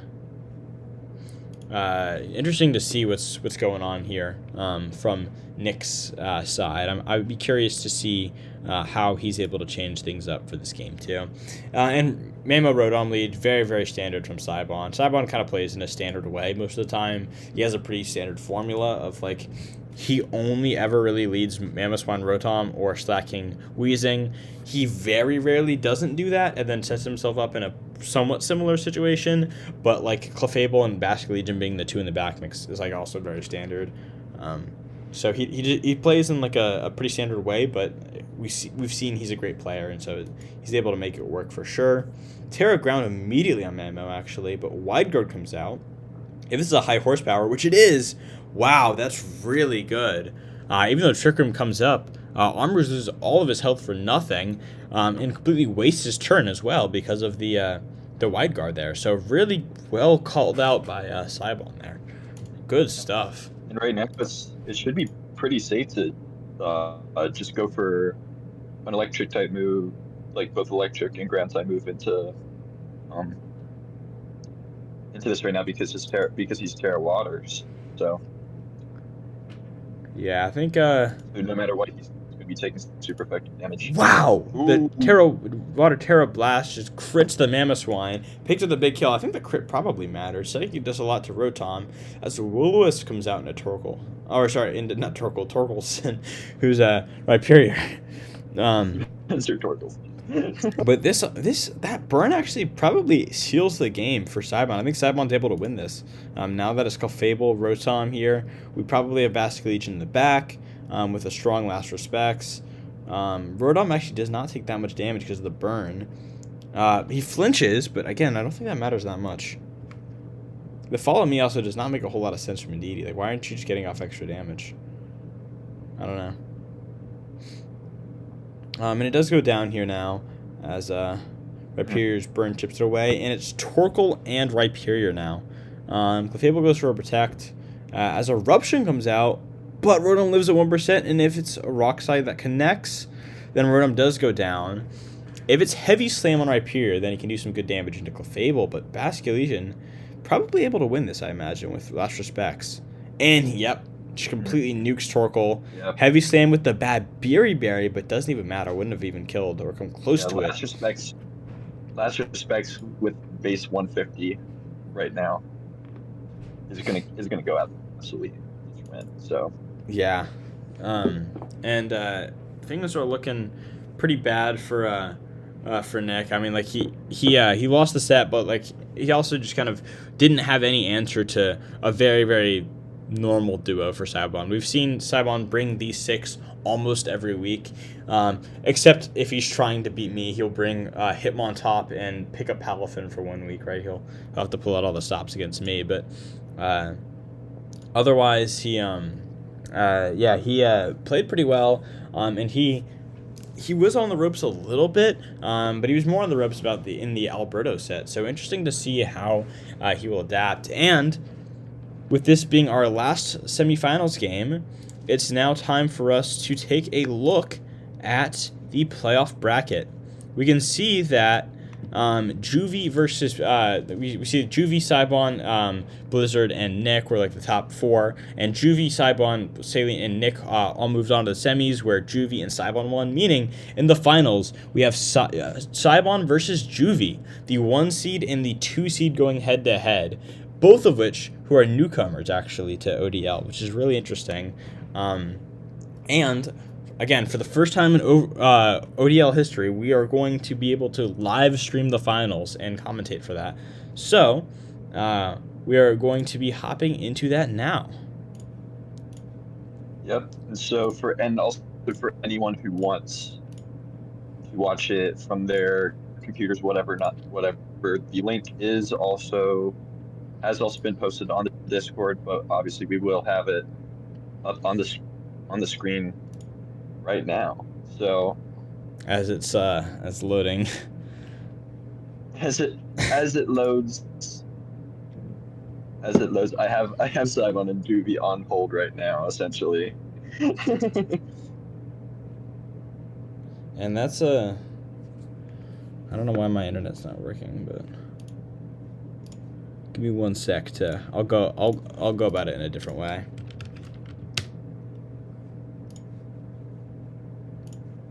Yeah, I think it's just the room in general. It's hard for me. I can't pull it up right now either.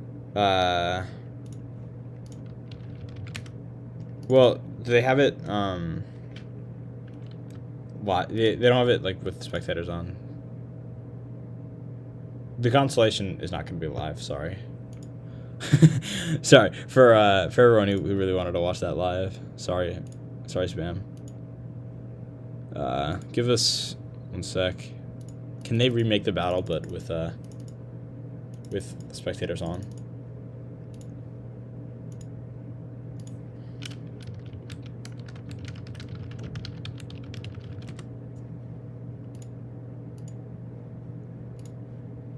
Anyways, as we try to work through these technical difficulties, we shall start. I shall start singing. No. Our favorite song. Sorry, stop. All right. So, looking at the I wanted to quickly take a look at while we're waiting, I guess. Look at the playoff bracket one more time, and I think Juvie, talk about their teams a little. I think Juvie's team with Arch is we expect Arch to be a big menace in this matchup here. He's been incredible throughout this entire season. We've seen his Pelipper be able to support it really well. Azu has been a really good budget pick, as well as Beartic for him. Jolteon has been really fast, good option to disrupt. We've seen Scrafty put in a lot of work as a intimidate fake out user, like a mini Ensign, who's been really good actually with AV a lot of the time, being able to tank a lot more hits than you expect. And on the other hand, we have Saibon with a pretty standard, like a standard 2-2-2 team pretty much. He has Clefable and Bastille Legion as a duo he almost always brings in the back actually. So it's really just 2 different duos you're having to guess which he leads with, which are Slacking and Galarian Wheezing. And the other duo is Rotom Heat and Mamoswine. He does also have Hitmontop, who might be brought here because Juvie does have things like Arcaludon, who are particularly threatened by it. Fake Out would be pretty good into most of Juvie's teams, so something that he has to consider as well. But other than those mons, not a whole lot of... Juvie Link is now up. Yeah, not a lot of other options. So let's see if we can get the match going here, and we are actually. So now we can see the mons that are brought.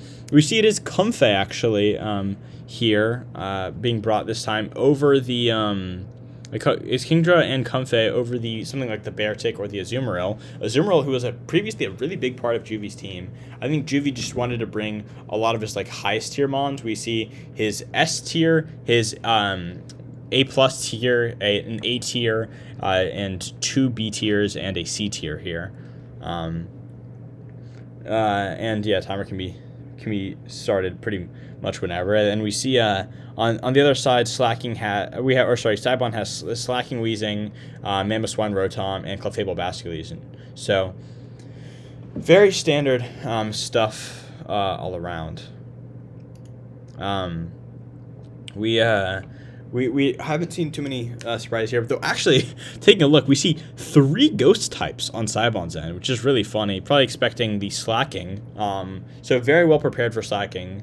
And Neutralizing Gas means that this Triage is now gone and Stamina is now gone, and Slacking should outspeed both of these mons. Though, depending on speed tiers, he might be slower than Comfey, who can get up a Tailwind potentially,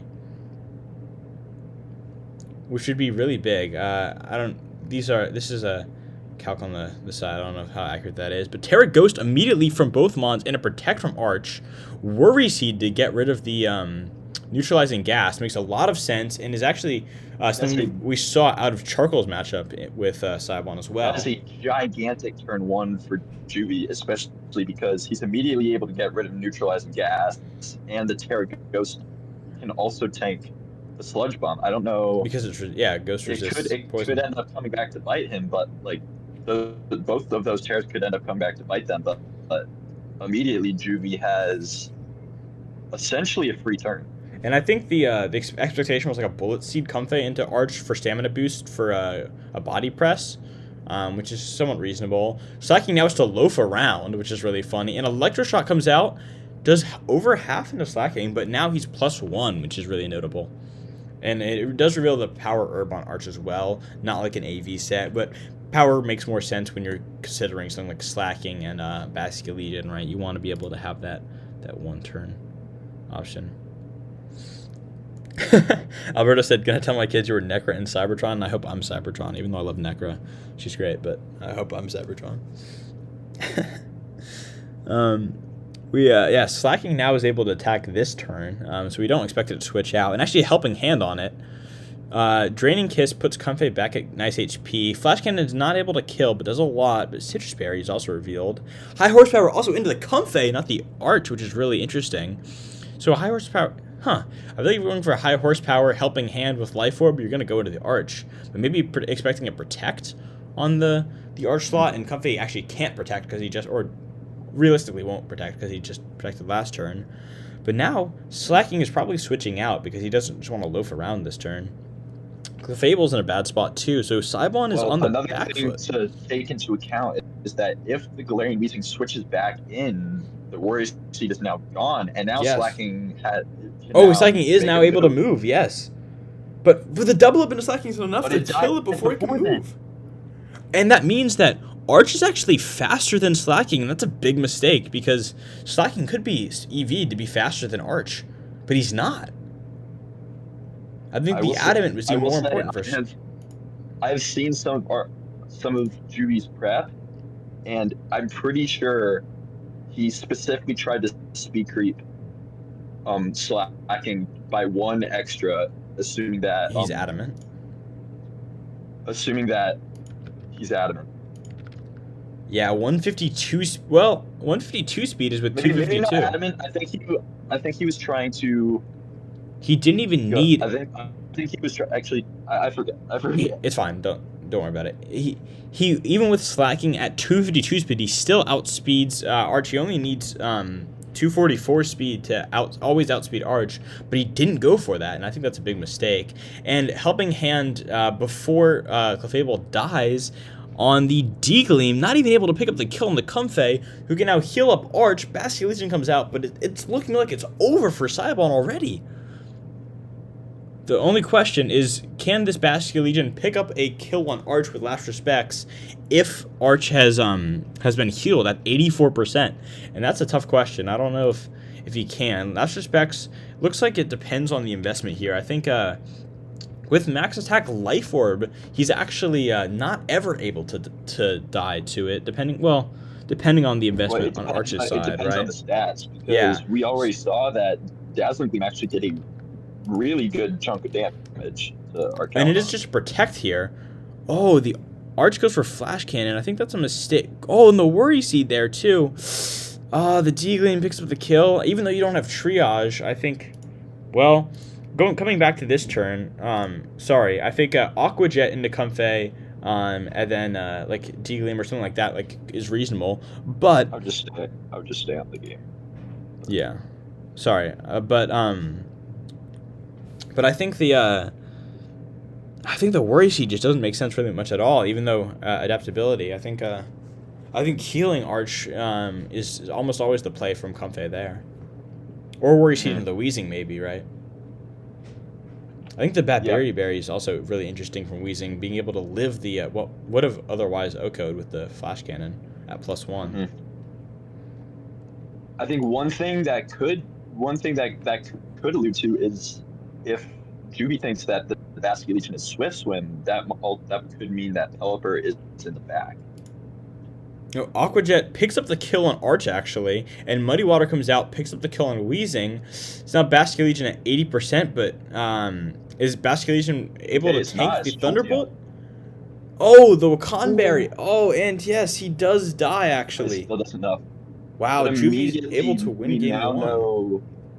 We now know multiple different items on Saibon's team. Yeah, we know Bad Berry Berry, Life Orb, Citrus Bear, and Wakan. We learned all 4 of his items. Item of the ones that he's already brought out. And we learned 3 out of the 4 for Juvie as well.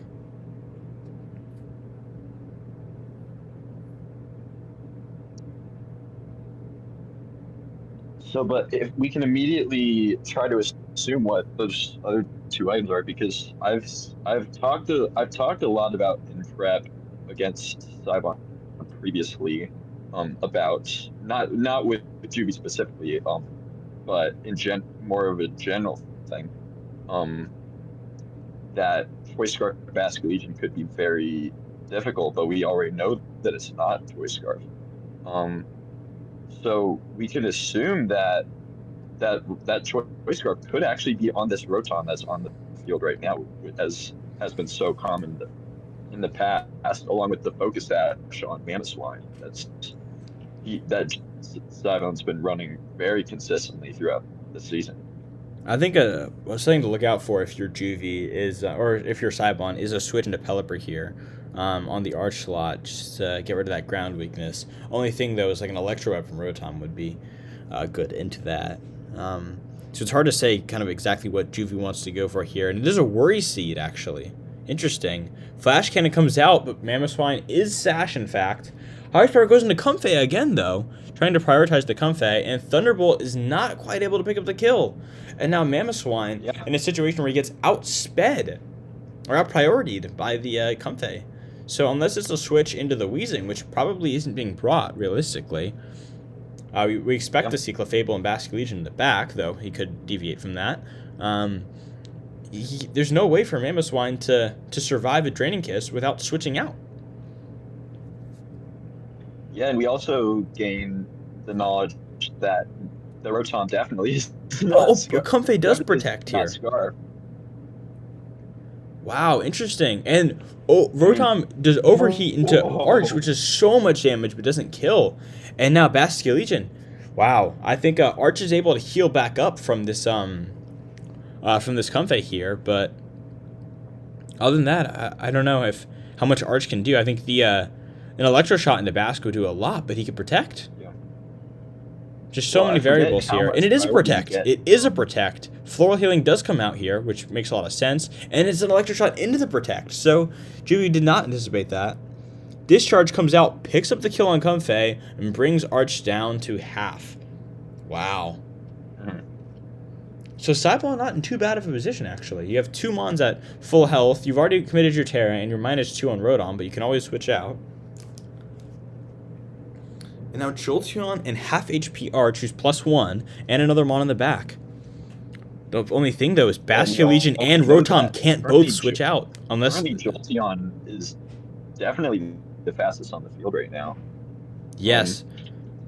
But Arcaludon, I believe Arcaludon is going to be faster than Bastion Legion? Going to be second fastest. It is a switch here, and probably a Volt switch I would expect from Rotom. But Ore Sphere comes out. Interesting. And Overheat again does not quite pick up the kill. Wow. And it depends on the investment from the Arch, but we saw that did 42%. I think that means it's quite a bit of investment from the Rotom, and we saw last time Overheat did 90%, right? So I think we can learn from this that it's close to max special attack Rotom and close to no defenses on the Arch. Basculegion switches out as Kingdra switches in, or Basculegion and Kingdra both switch in, but it's just a protect on the Flash Cannon. Yeah. And now Arch is in range of a... Assuming Basculegion has Aqua Jet, we can probably assume it's going directly into that Arcaludon. And Arcaludon can't really switch out because Jolteon would take a lot from an Aqua Jet as well. Interesting situation. I mean, Kingdra could want to go for a Muddy Water here just to do damage to both despite redirection, but Basculegion can do a lot of damage here if he decides not to go for Aqua Jet here. Oh, and it is Protect on Arch, which does make some sense. Protect on Bask, which also makes a lot of sense, but Flash Cannon. Interesting. Not a Muddy Water here. It is a Flash Cannon into what was the Clefable, but the switch out on Rotom was really good for Saibon. Wow, what a final so far.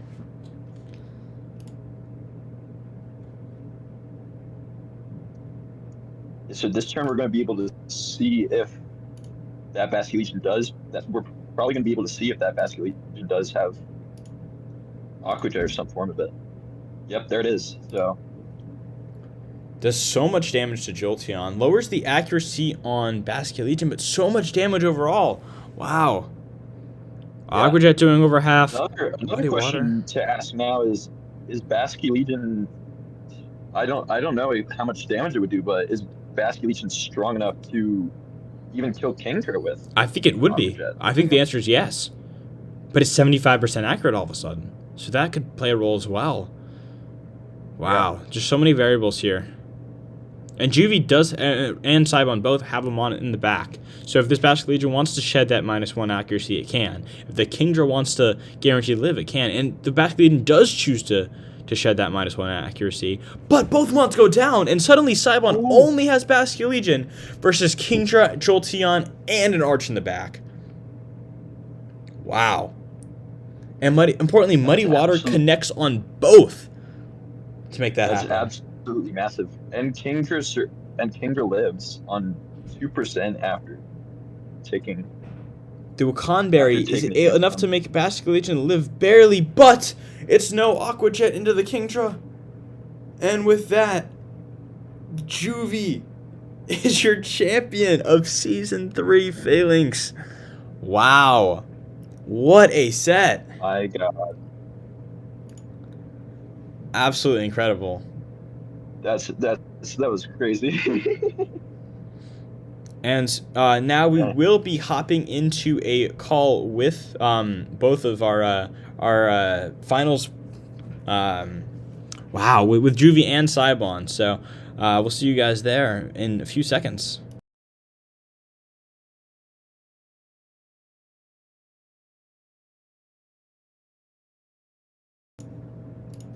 Yo, what's up, guys? Congratulations, Juvie, and what a final set. You both played incredible. Yeah, thanks, man. Yeah, it means a lot. I mean, yeah, Sivin, especially that game 2. That game 2 was fucking...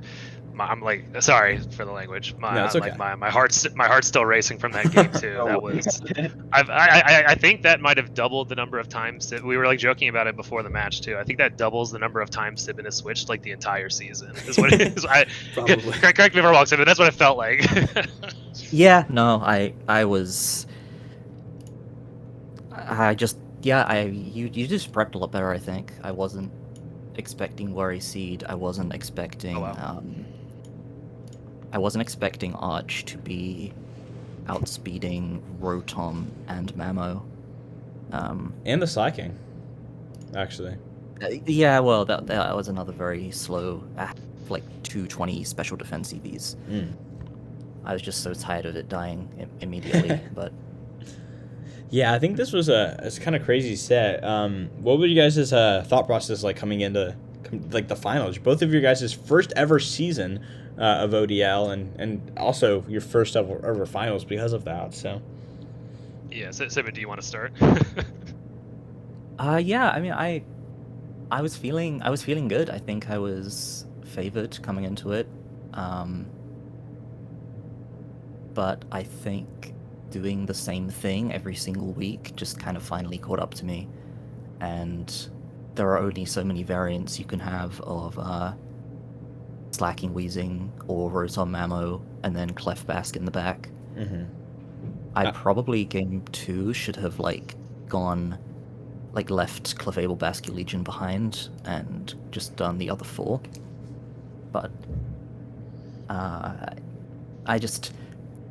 and I had another cool thing I was thinking of where I could go lead Slacking plus Rotom and then switch out to Wheezing turn 2. But I thought I don't want to try that, and I haven't practiced that. I didn't want to try it, and it just kind of looks dumb. So I went with kind of the obvious thing, and yeah, the obvious thing was too well prepped against, I think.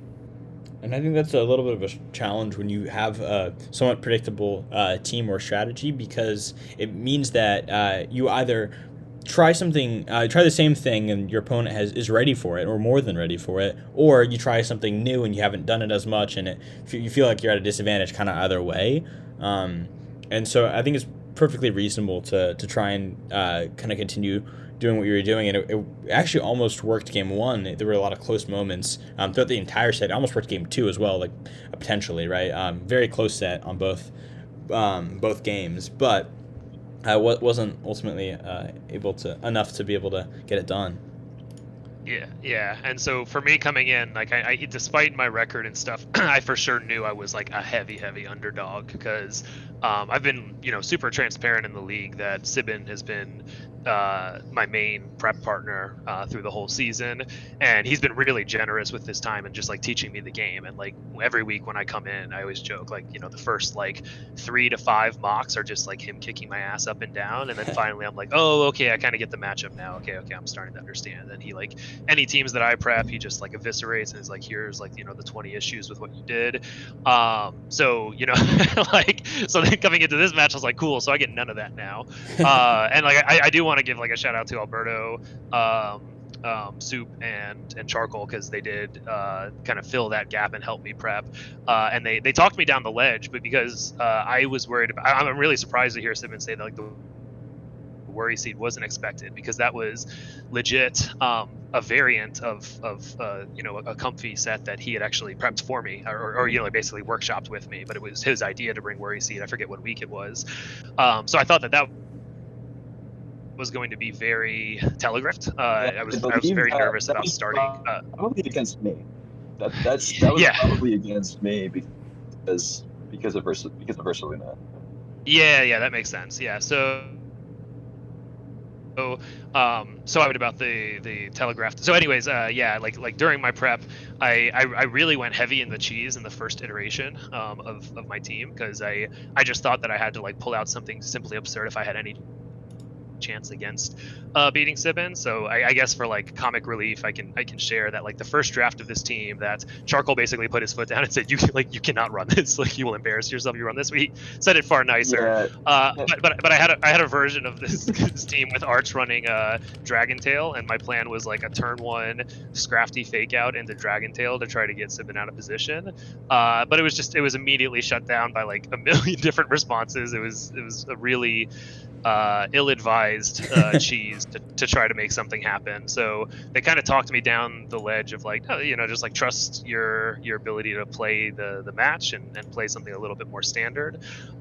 So and then from there I basically my prep for it was, I was fortunate enough to get a handful of mocks with Alberto. Really thought that actually we had heavily prepped for Klotzer Hypnotop. I was 100% convinced Mamoswine and Rotom were gonna get left back at home. So like my prep went through 3 phases. First phase was like prepping Rotom and Mamoswine with my cheese, and then second phase was prepping with Alberto, where we basically ditched Mamo and Rotom entirely, and I was running a more standard set. And then this morning, as I felt I was like fully prepped, fully ready to go, and I was just like in this cold sweat of like, what if he does bring Mamo and I'm just not prepared and I haven't thought through it. So literally during the whole broadcast, I had just been literally prepping every iteration of the Mamo Rotom matchup. I was like, okay, if I lead Scrafty Arch, if I lead Arch Comfy, those were like basically the only 2 leads I think I was ever going to bring into this. I had another version with like Pelipper Kingdra where I was going to spam Muddy Water, but I wasn't too happy with it felt like it just always came down to a 50-50 at the end. So those were basically my only 2 leads, and so I just had to practice it into every single lead and every single iteration he had across his 4 sets of 2. And so I think pretty much whatever he brought in, unless I had grossly miscalculated EVs, I pretty much knew the sequence of events and what like my best and worst case scenario looked like, I think.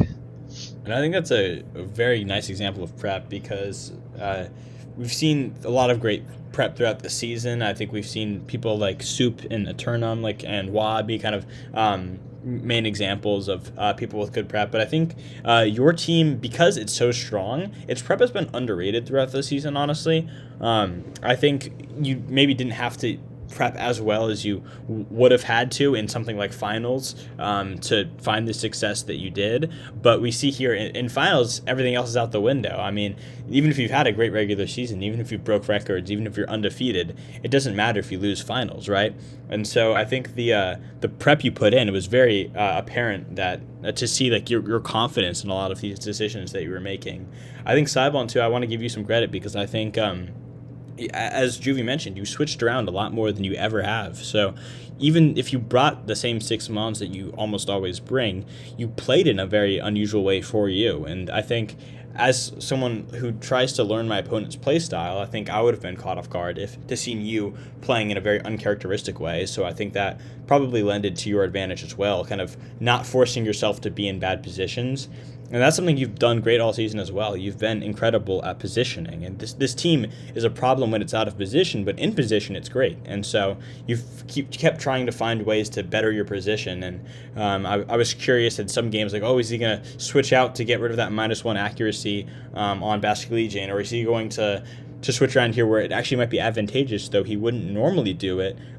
You did end up going for it, and it worked in your favor most of the time. Yeah. Yeah. I was. Oh, sorry. No, go ahead. You go. I was gonna say.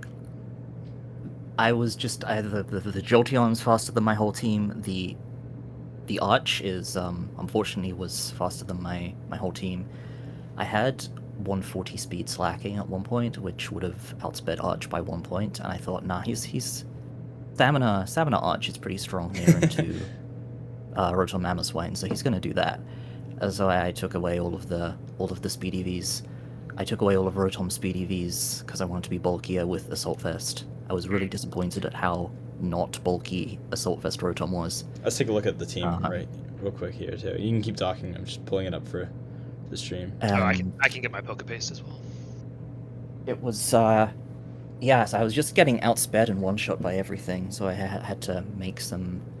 The Basque is EV'd. It takes a Life Orb Play Rough from Azumarill. It takes a +1 Electro Shot from like pretty offensive Arch. It takes I was expecting a kind of like a Jolteon helping hand at the start to one-shot slacking, so I was like, that's why this has so many special defense EVs. But I should have tried to do something a little more different. While Juvie was prepping, doing mocks, I was catching Whimsicott in Pokemon Black to port to Pokemon Home to play in Champions tomorrow. I should have prepped more. I shouldn't have. I just kind of thought, yeah, well, every other week except week 8 has gone well enough. This team is great. These ones are really strong. I got my resist berries. It's gonna be great. And I was too slow, I think. Not enough speed, and I don't know if he was like calcing these moves, but like everything was leaving Comfy at 3%. Yeah. I did intentionally. I'm just double checking. Okay, I kind of adjusted the comfy last second. There was a version of the comfy that was extremely tanky. Can you This include one the was Poke still. Paste with EVs, by the way? I think you forgot to Um, include EVs. oh, did I? Okay, yeah. My Just bad. do the open, like, don't do the open team sheet one. Just do like the normal. Oh, my bad. My Yeah. bad. Okay, there You're we good. go. Yeah, so comfy was fairly tanky. I think there was a version where I had Wow. even more evenly distributed it against special and regular defense, but his team was so attack focused that I felt a little bit more comfortable going pretty heavy in the defense, and that clearly paid off with the comfy. I think there was at least one, if not two, instances of comfy surviving when it probably otherwise shouldn't, which bought me time. But yeah, I mean the investment in speed was super intentional. I've just watched enough people, and I talked to Alberto about it too. I've just watched enough people get cleaned up, almost seemingly in a winning state, but then still get cleaned up by Basque at the end. So I knew like whatever I led with had to get me an advantage where I'm not like in a 2v2 at the end or something like that, because it's basically, if you're Clefable Basque, like there's nothing that beats that. I mean, for what it's worth, I had teched a discharge on Jolteon. That was a charcoal oven suggestion, I believe, and I really liked that in Mox. The discharge was a really nice bailout if I did find myself in that Clefable Basque endgame to get past the follow me. So that was a really great idea, even though we didn't get to see it. I was kind of looking forward to showing that. But yeah, I mean, and just circling back really quick to the point made in game 2 about like how Sip played. Yeah, I would just say that like I think I immediately panicked with how off script we had gone. I was like, oh Jesus! Like I was really trying to figure out how and when he would switch in some of my like in Worry Seed. Would he take out the Wheezing? Would he do a double switch? There's no I was just trying to think of all the scenarios in which he would switch. And game 2 was so off script.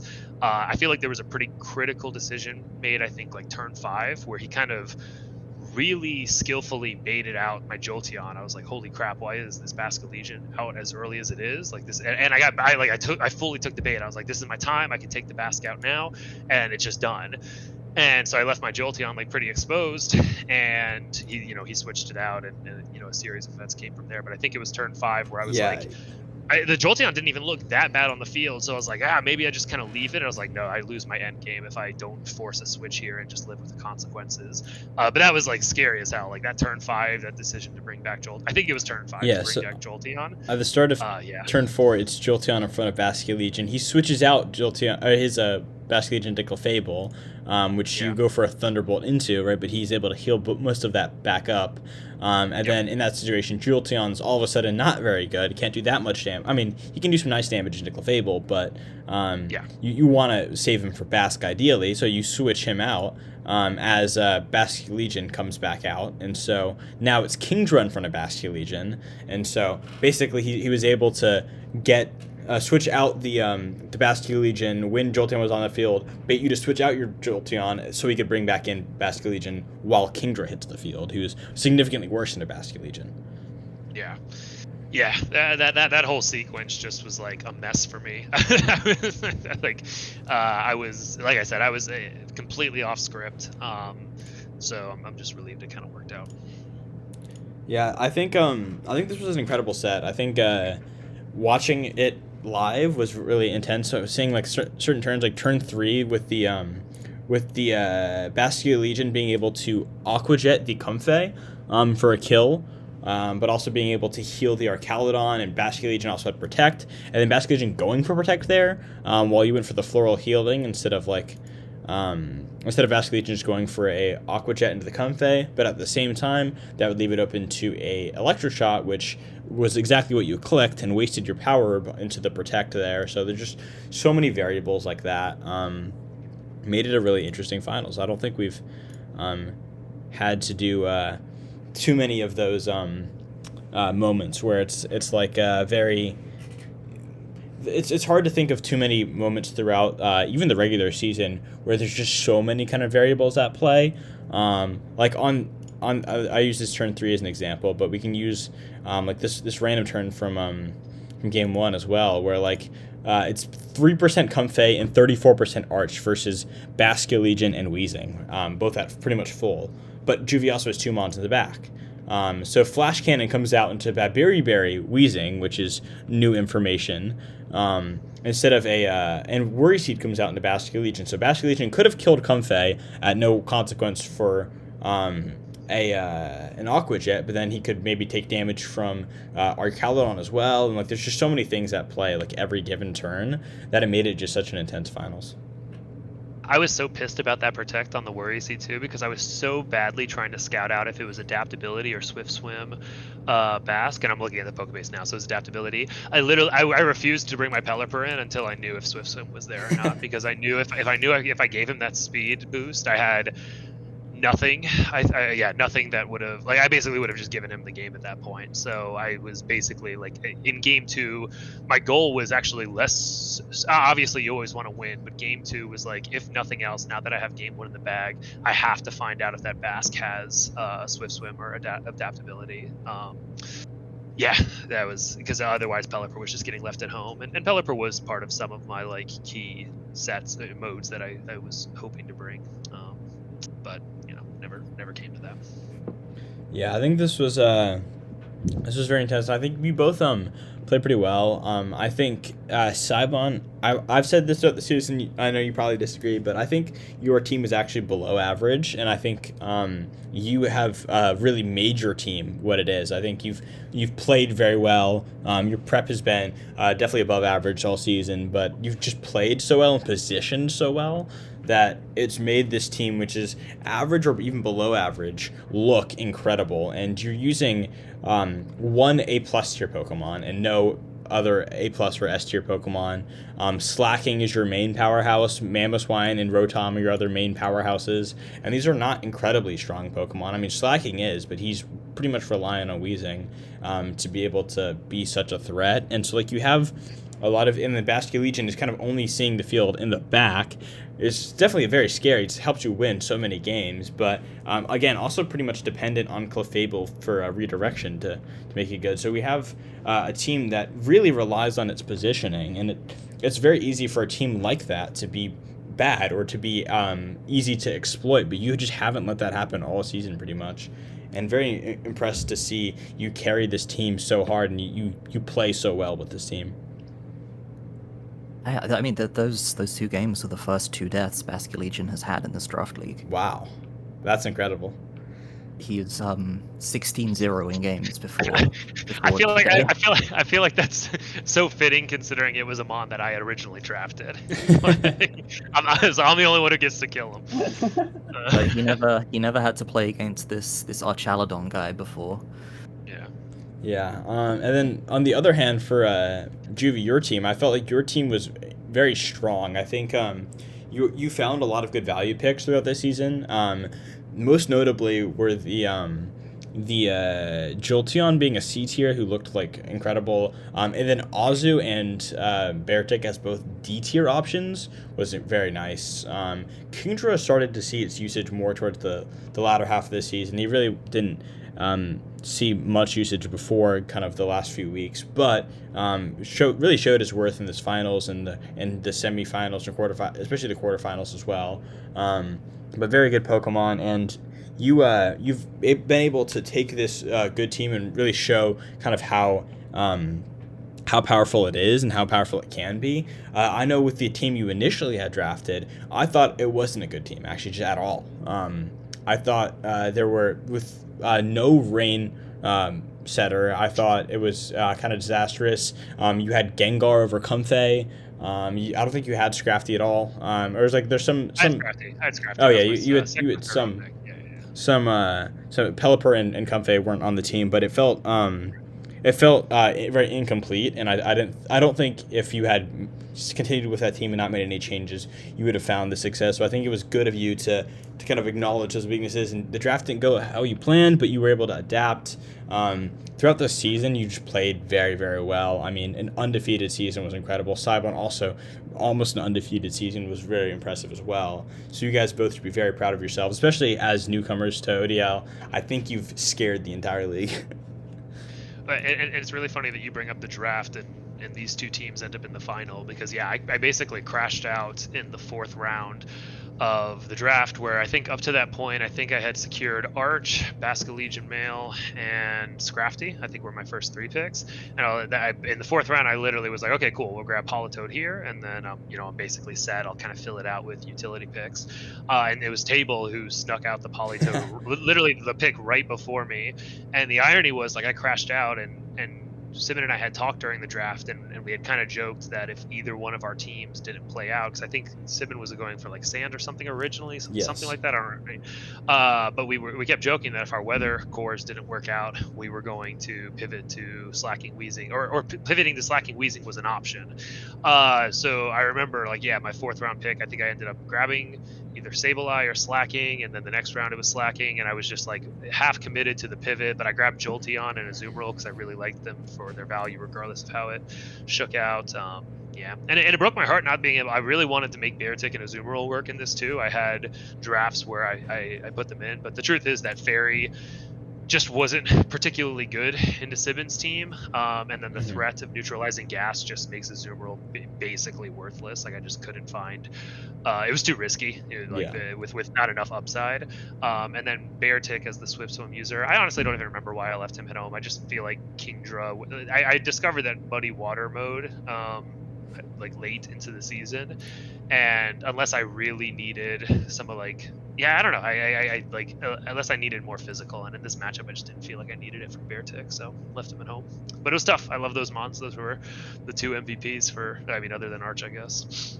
Yeah, and speaking of, we actually have to crown the finals MVP, but I think it's pretty straightforward in this matchup. I think even though Comfey was very good, Kingdra was very good, and Jolteon was quite underrated as well, I think Arch was a clear MVP for your team throughout the season, and definitely in these finals we saw it put in so much work. I think just looking at some of those turns where it was able to get rid of all of Mamoswine's health besides the focus sash, right, allowing it to live.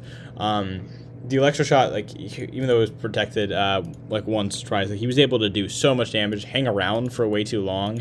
I mean, turn 7, he's at 5%. He was on 5% starting at turn 5, so he's been chilling there for 3 turns. He's able to hang around for way longer than he should have been able to, especially given 76 SPDF was your only defensive investment on this thing, besides 4 HP in defense. So very, very impressed with Caledon's performance in these finals. This is the second time we've seen Arcaladon have a great season, and so I think when you have Arcaladon, you're able to build such a good team around him, like you were able to. I think that makes him just all the more threatening, because he's so scary when he's not the main threat as well. We've seen a lot of matches where it's only Pelipper and Kingdra being able to clean up most of the team, and then Jolteon comes in, and or Scrafty comes in, or Beartic comes in, or Azu comes in, and they're able to clean up, right? Or something like that, along the lines of those Pokemon are able to do most of the work. Arcaladon's able to just sit on the team preview throughout an entire set. But when Arch is also the main threat, he's incredible as well. So having both of those as options, using Arch or not using Arch, both can be scary. And I think when you have a team like that, you're setting yourself up for success. So Totally. With that being said, thank you guys for joining us. It was really cool to be able to live stream the finals. We've never been able to do that before. And it was, what a finals to be able to live stream, right? Finals MVP? Arcaladon, yeah. Jolteon did have a very impressive finals as well. But I think Arcaladon was the finals MVP for me. I agree with Alberto, and I think Arch is probably the right choice, but I maybe it's my Gen 1 bias, maybe it's just because I knew at the end of the day, that set is unwinnable without Jolteon. But it's probably unwinnable without Arcaladon as well, but Jolteon was just such a just a very sure thing closer. I just knew that Jolteon was going to be able to close out the set. So I'm definitely torn between the two, but I get it. Arch is the GOAT. So yeah, Jolteon was able to click Thunderbolt a few times into Basque, which was nice because Basque was so threatening. But other than that, he didn't really contribute much, and he only saw a few turns on the field, whereas Arch was on the field pretty much the whole time. So that was awesome. Yeah. Also, the Hoplite division of ODL will also be live streaming the finals, which is really cool because this is the first time we've ever been able to do it, and we're going to be able to do it again for the Hoplite division, which is super cool. And there are also 2 great players in the Hoplite division going at the finals as well. We have TBL, who has been in the league for a few seasons now, and he's been very good, particularly at singles. He's tried doubles as well to less success, but he's an incredible singles player, and he watching his quarterfinals and especially his semifinals sets, he is a very scary player. But there, up against him, we have the undefeated P4 who broke records just kind of like Juvie did as a newcomer to ODL, and he has been very scary and very dominant. He's just won every game. I think the closest game he had was a +3 mon differential out of 6. So he's just been, and he averages like +4 or something like that. He's just very, very scary as a competitor, and I think he's probably the favorite to win as well. So TBL and P4 is going to be a very intense match for the Hoplite finals. But I also know that they are the 1 and 2 seeds, and Juvie and Saibon were also the 1 and 2 seeds. So it could be anyone's game, right? Just because one person may or may not be the favorite according to someone doesn't mean like it's going to be an amazing set, hopefully. And really cool that we get to watch it live, and it's going to be a best of 5 as well, when singles are normally best of 1. So that's pretty interesting. So yeah, with that being said, thank you guys for tuning in for a stream that encompassed all of the playoffs, including the finals. And yeah, ODL Season 3 was amazing for me. I really think that we were able to accomplish so much. We got so many new players that added so much to the community, not just like high performing like Saibon and Juvie. I mean, just one example, but like, or 2 examples, but Alberto also a newcomer. I mean, we've had several newcomers to the league who've really added a lot, and people who've come back after a while, like Saline and Nick as well. But I think we had a really successful season in terms of developing the community, making a balanced teams. I think we kept it super close this season, and very enjoyable for me to be able to run it. And thank you to all of you guys for watching and making this kind of dream come true. I think this Phalanx division started as me just asking Spam, hey, I like VGC, can we do a doubles division of ODL? And it's turned into something so much more than I could have ever imagined. So thank you guys for supporting and watching the streams and watching the YouTube. And I think ODL has big plans for Season 4 and 5 and trying to increase the content and increase the viewing experience, and also hopefully keeping that competition at a high level. So thank you guys for watching, and do any of you have any final notes? Yeah, I'll go first real quick. Yeah, I just want to again shout out Sibin me through the season. Definitely don't make finals without him, which I'm sure he's regretting now. So sorry, both thank you and sorry for that. And then yeah, again, just another shout out to Charcoal, Alberta,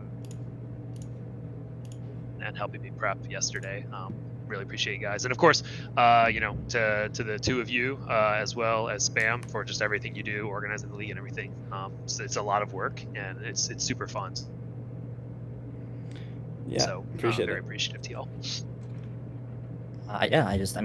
Thank you for running the league. It was a lot of fun. It's my 2nd draft league. I've now lost in the finals of 2 draft leagues. That's cool. Made it to the finals of both. Yeah, that's true. I really like the different, like the point plus tier format. I think that's pretty cool. And yeah, it was a lot of fun, and it's cool that it finished at like the exact perfect time. Champions is releasing in Tomorrow. 6 hours. Yeah. Yeah. I appreciate you commenting on the point tier system thing too, because that was something new we tried this season. I'm really glad it was able to work out. Charcoal, anything you want to say? Yeah. I just want to shout out all the players, all the viewers, because this was across the board, it was a very competitive season. And I think like even like especially for me at least, even though I didn't make playoffs this time, I feel like I learned a lot about my play style, like playing against everyone here. I think it was like the bottom of the playoffs, like those bottom playoff seats were like so competitive through the like up until like those last couple of Yeah, the entire season pretty much. last 2 weeks. And like and everyone who just kept like we had so many we didn't have very many forfeits, which is always a bonus. Yeah, and then also just want to shout out Blizzard Spam for help for like organizing all this and letting me exercise my creativity by literally just using the spreadsheets as like an easel. Oh, So huge shout out to Charcoal for designing the spreadsheet. I mean, we're looking at the playoff bracket now, but if you look at the spreadsheet, every single bit of it, besides like the most basic parts, were from Charcoal. Like he designed everything that's cool about the spreadsheet, and made it look like what it is, and also made the experience from the viewer's perspective and from the player's perspective just so much more seamless. And I think it made my life a lot easier when I was trying to prep and trying to look at the draft board, and especially from managing it, right? From the managing perspective, it made my life so much easier. And he also did the same with the Hoplite division. So very impressed with what Charcoal was able to do. When he first offered to help out with the sheets, I could have never expected it to look like what it does now. And it's truly incredible stuff. If it makes you feel better, I did not expect that either. So yeah. So with that being said, thank you guys for watching. One more reminder: we have P4 versus TBL, the Hoplite match coming up soon. So stay tuned for that. That will be streamed as well, which is crazy to see that finals streamed live, but. That's the finals you're not going to want to miss. Two amazing players. You couldn't handpick a better finals matchup than that. Maybe besides Juvie versus Saibon. But with that being said, thank you guys for watching. Thank you for your support. And we will see you guys in Hoplite, and then after that in Season 4. Peace.